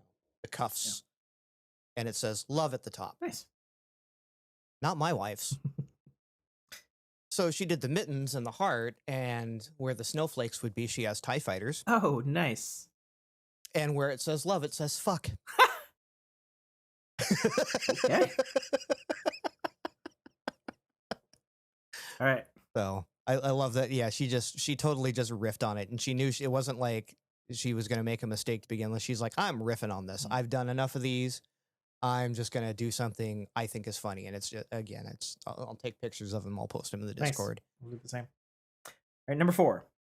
This is perhaps deep. Mm-mm, What is something your mm-mm. parents tried to teach you that you now know and think you could do better with your own kid/kids? Well then, this is real low hanging fruit for Okay. me. Okay, what did my parents teach me about parenting that I do better than them? Parenting, actually being there. Sorry that you almost spit your fucking water out. So much money. I was like, swallow, swallow. uh, Can't afford any of like, this behind the camera to replace. I love my father. He was a workaholic, and he thought the best way to provide for his kids was just by working his ass off and making sure we had the physical assets to live well. I don't know that except 100%. So good. Right. Um, so that ain't it, Chief. Like, yeah, money's great. Sometimes you need to, you need a pops there, Sure. throw a ball with. Yeah. And then mother, God rest her soul, battled addiction her entire Mm. life. So Well, yeah, be there.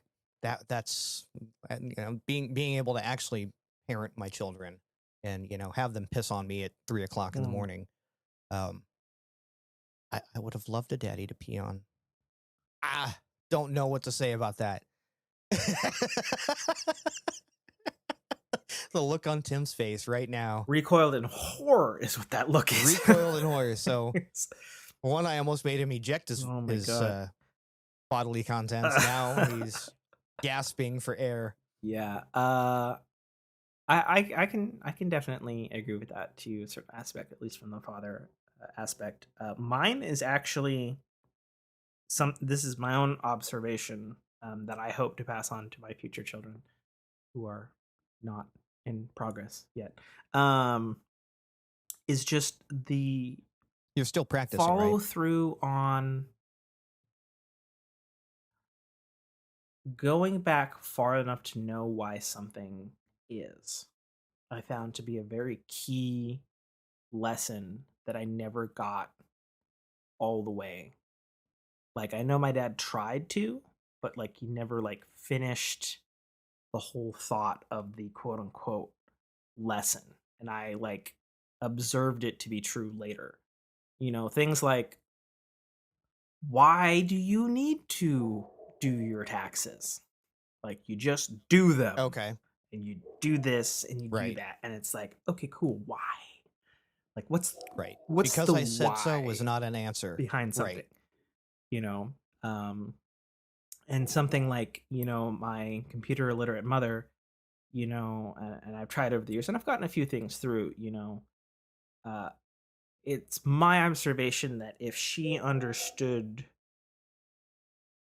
why data corrupts when you rip a USB drive out when it's running, or Mm-hmm. like why the computer is sluggish at doing X, Y, or Z, you know, like the fundamentals of why something is, you know, I Mm-hmm. feel is something that people miss in like construction. You know, I see it in construction, you know, like, oh, why do you need more mounting for this thing on gypsum board? Well, if you don't, it's gonna fucking fall off and kill somebody. That's why, Right. dumbass.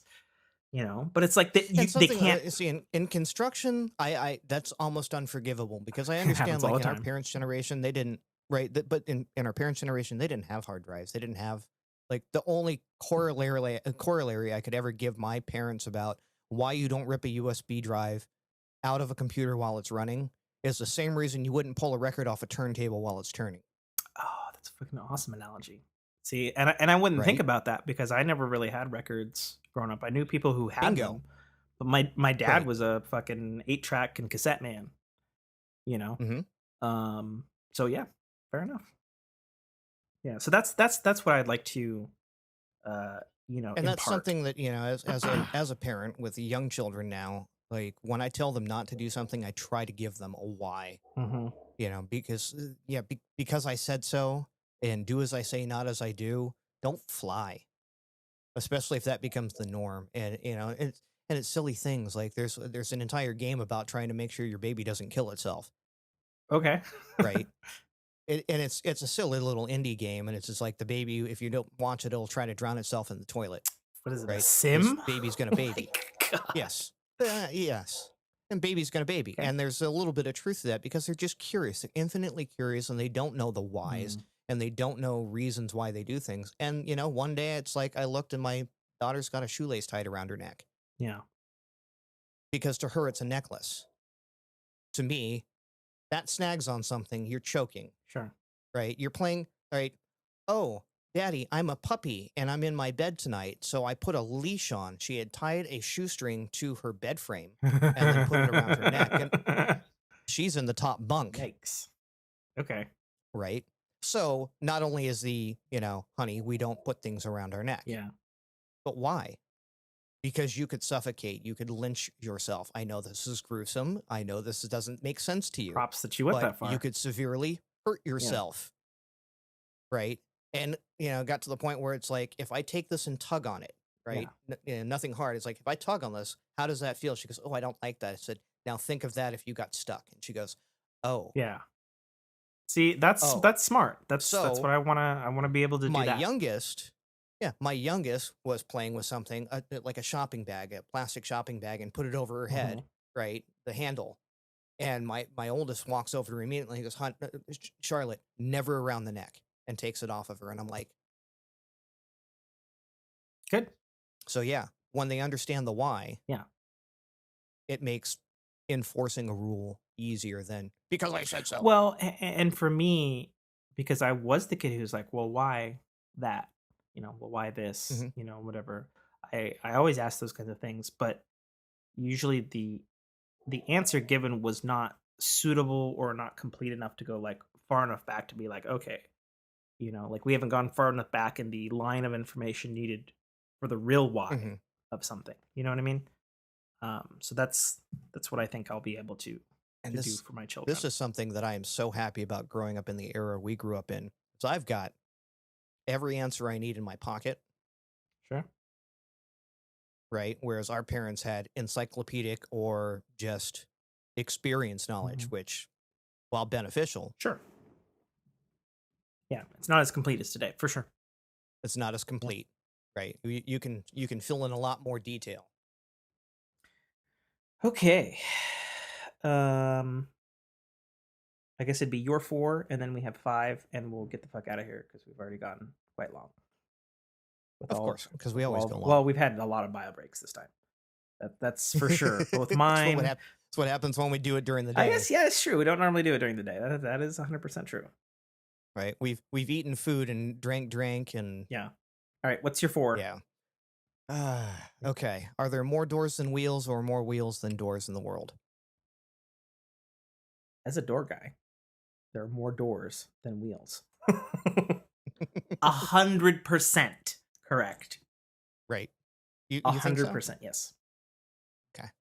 That's the general that's my consensus on it. Everyone goes, but cars have four. Every car has four tires on it. Okay, It's well, like, guess what's been okay, around and they longer? also have a minimum of four doors. Yeah, Minimum of four doors.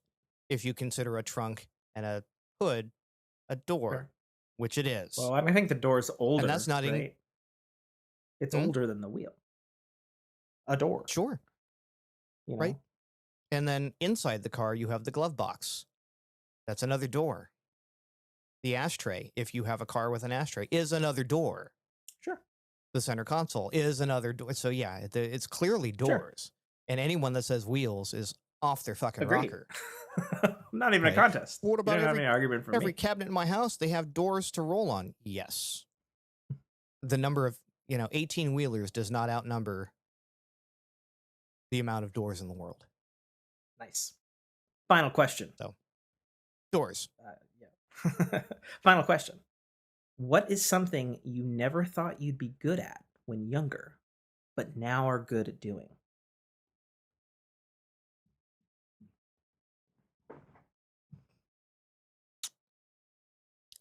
Parenting, one, Hmm. because again, let's go back Sure. into that Okay. topic. Having poor examples of that, I didn't think that I'd be capable of doing any sort of good parenting. But again, I can't really say that because that's subjective. Yeah. You ask someone how I am as a parent, they could say he's horrible. So I guess it'll, ask me again in 18 years if my daughter's a stripper yet, Okay. right? And then we can knock on my parenting techniques, and I've only been doing it for 5 years. But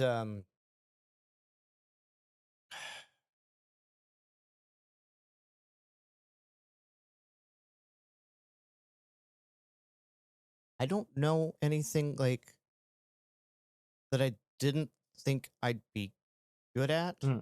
Some, I'm pretty secure in my expectations of myself. Okay. So if I thought I could be good at it, I did it. If I didn't think I'd be good at it, I don't do it, and I don't do it currently. So Okay. Mine would actually be my job, like my day job, installing automatic doors. Because I was forced into doing this, part right, because time this when I is was this like, is tribal, right? Right. yeah. You grew up in this industry, so that makes Well, sense. I was forced into it at like 16 or something. I was working part Hmm. time, like 3 days a week, 2 days a week, something like that. And I never wanted to do it. Um, and I hated doing it. And I never, going back to an earlier thing, I never understood why, you Hmm. know. Um, and I think when my dad went in the hospital a long time ago, for his heart surgery, and then his airway collapsed, and then he was going to be in the hospital for a lot longer than a weekend. Hmm. Um, and I had this trial by fire experience of doing it. Um, and I I recall and I those didn't days. suck entirely. I Hmm. sucked a little, or a lot in certain areas. Um, and I did this. I had a phone call with a client from the job I did in Vancouver a week ago, and he's like, "Oh, the doors, like, it's like not working and it's giving this error code. And I was like, oh, well, that's because it's getting a constant activation signal. And then he's like, well, I don't have any wires hooked up to it. And then I was like, well, is there something preventing the door from opening? And he's like, oh my God. And that's just on the phone, right? And I'm driving somewhere else. Mm-hmm. And he's like, oh my God, it's like you're here right now with omniscience or something. And there's a fucking broom in the way here that's stuck in the door. I was like, he's like, okay, let me move that out. Okay, it's still giving it. I was like, all right, well, is the fucking hold open switch on? And he's like, oh, it is. I was like, okay, I'll turn that off and put your wires on.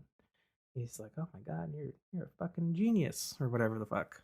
Right. You know? And then I was like, not really, just been doing this a long time. Right. You know? But there's knowledge through learning and knowledge through experience, as we were talking about earlier. You know, you've acquired enough of that experiential knowledge to.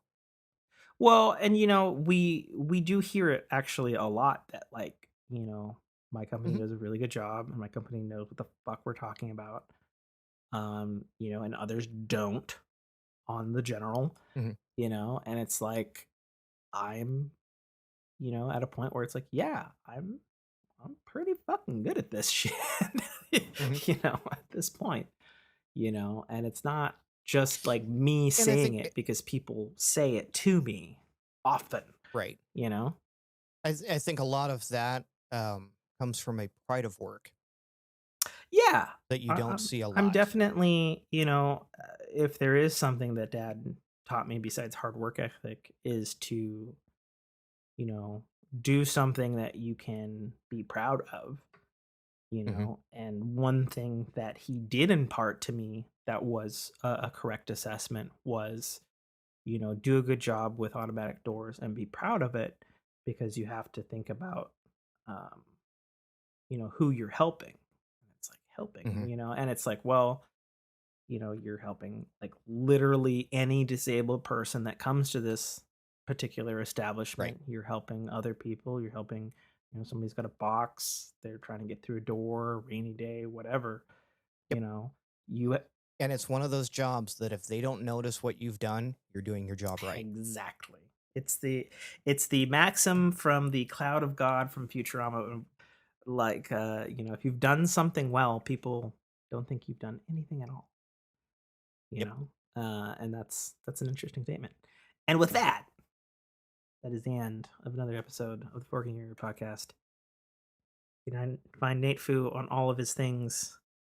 I think your Twitter is N8. No, it's GG. I always fucking forget the GG. Yeah.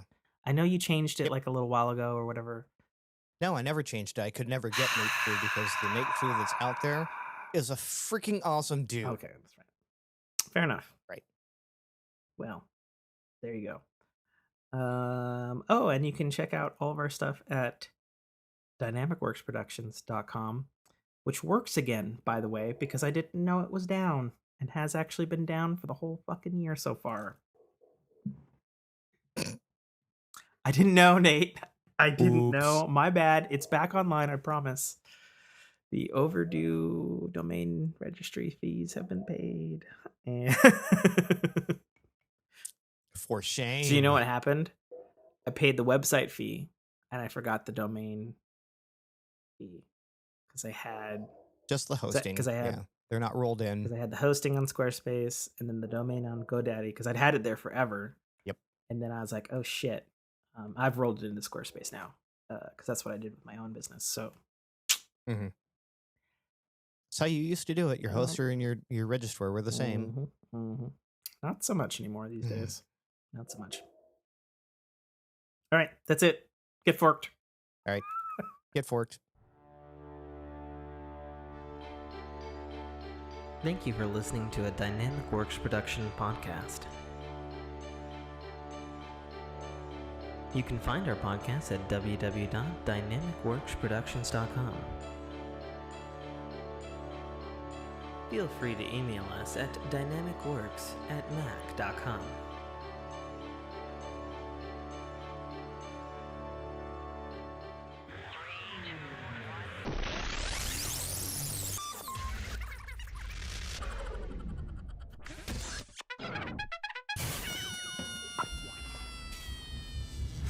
Dominic Armato, the voice of Guybrush Threepwood, and you're listening to a Dynamic Works production podcast.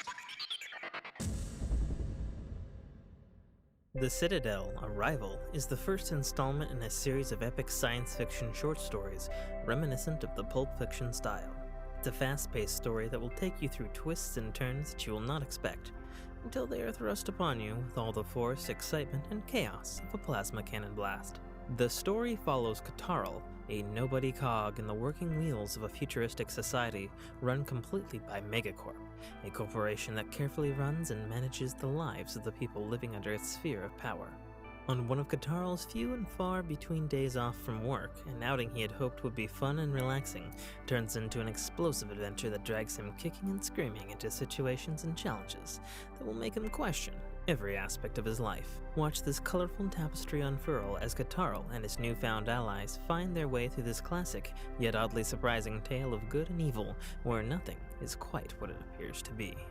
That's The Citadel, Arrival by author Tim K.A. Trotter, available right now on Amazon Kindle Store and iTunes iBookstore for only $2.99.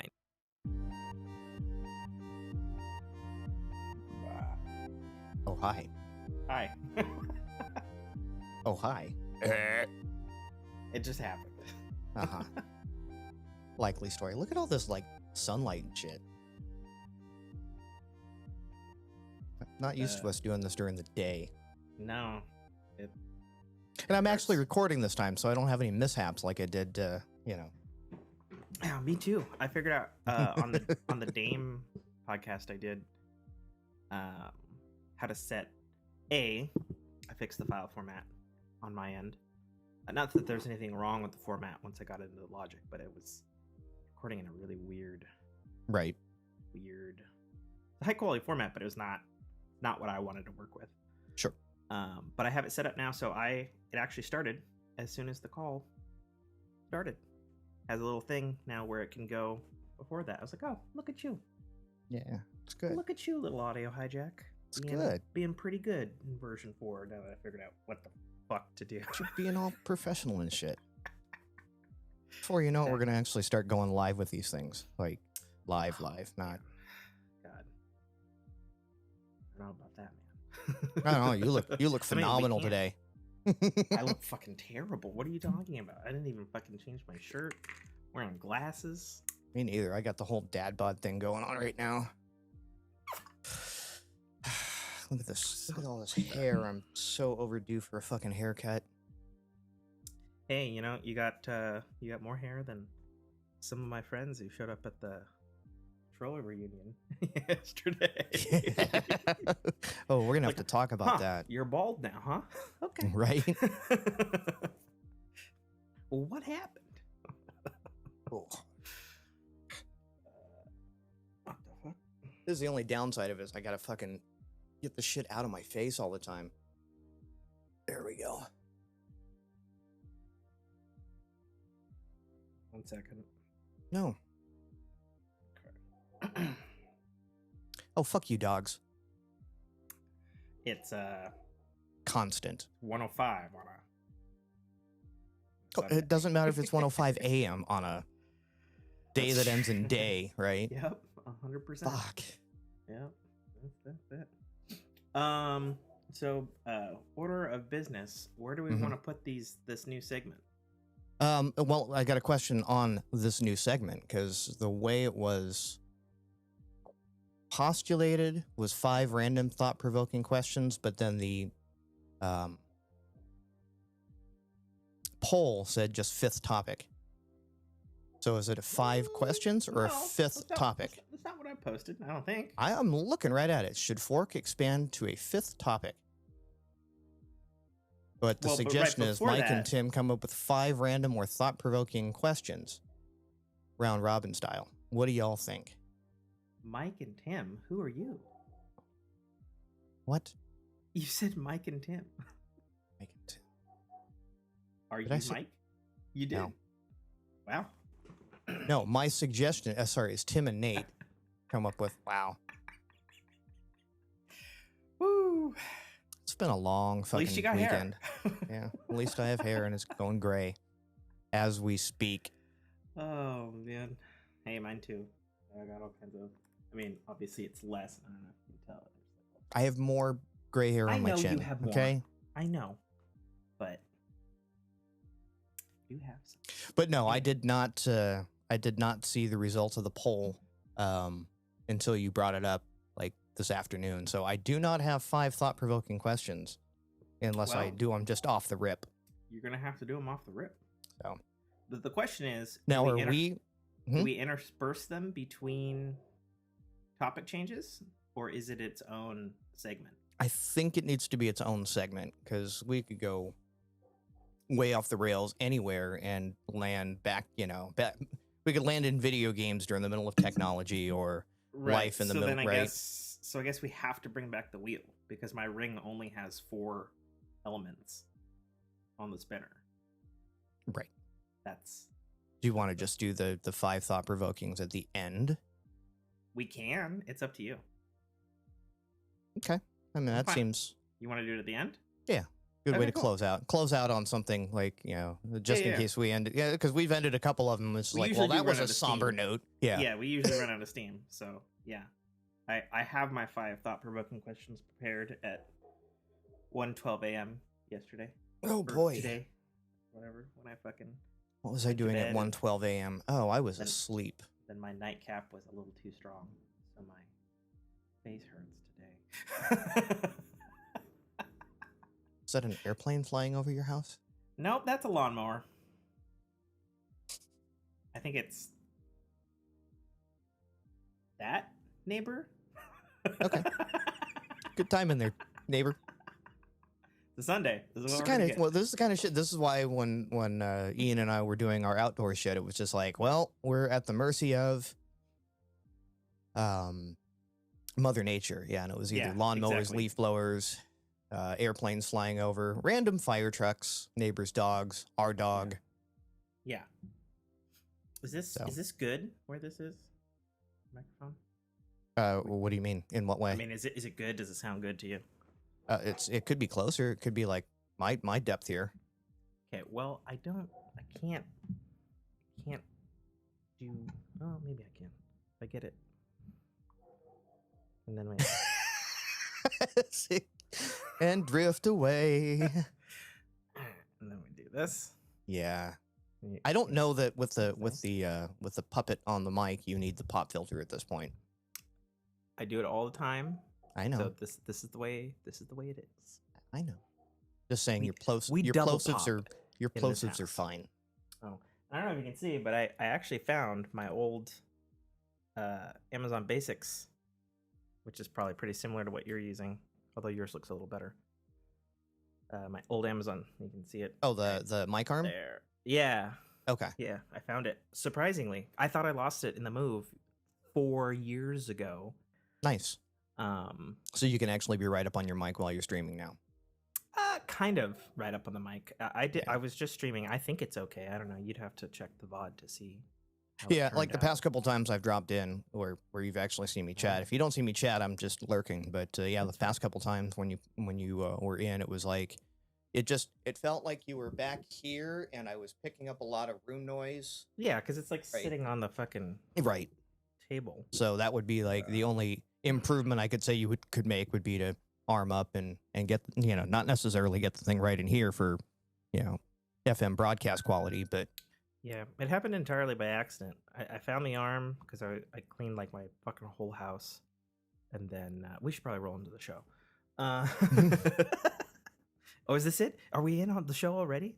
We should probably do a cut in though. Okay. For your audio.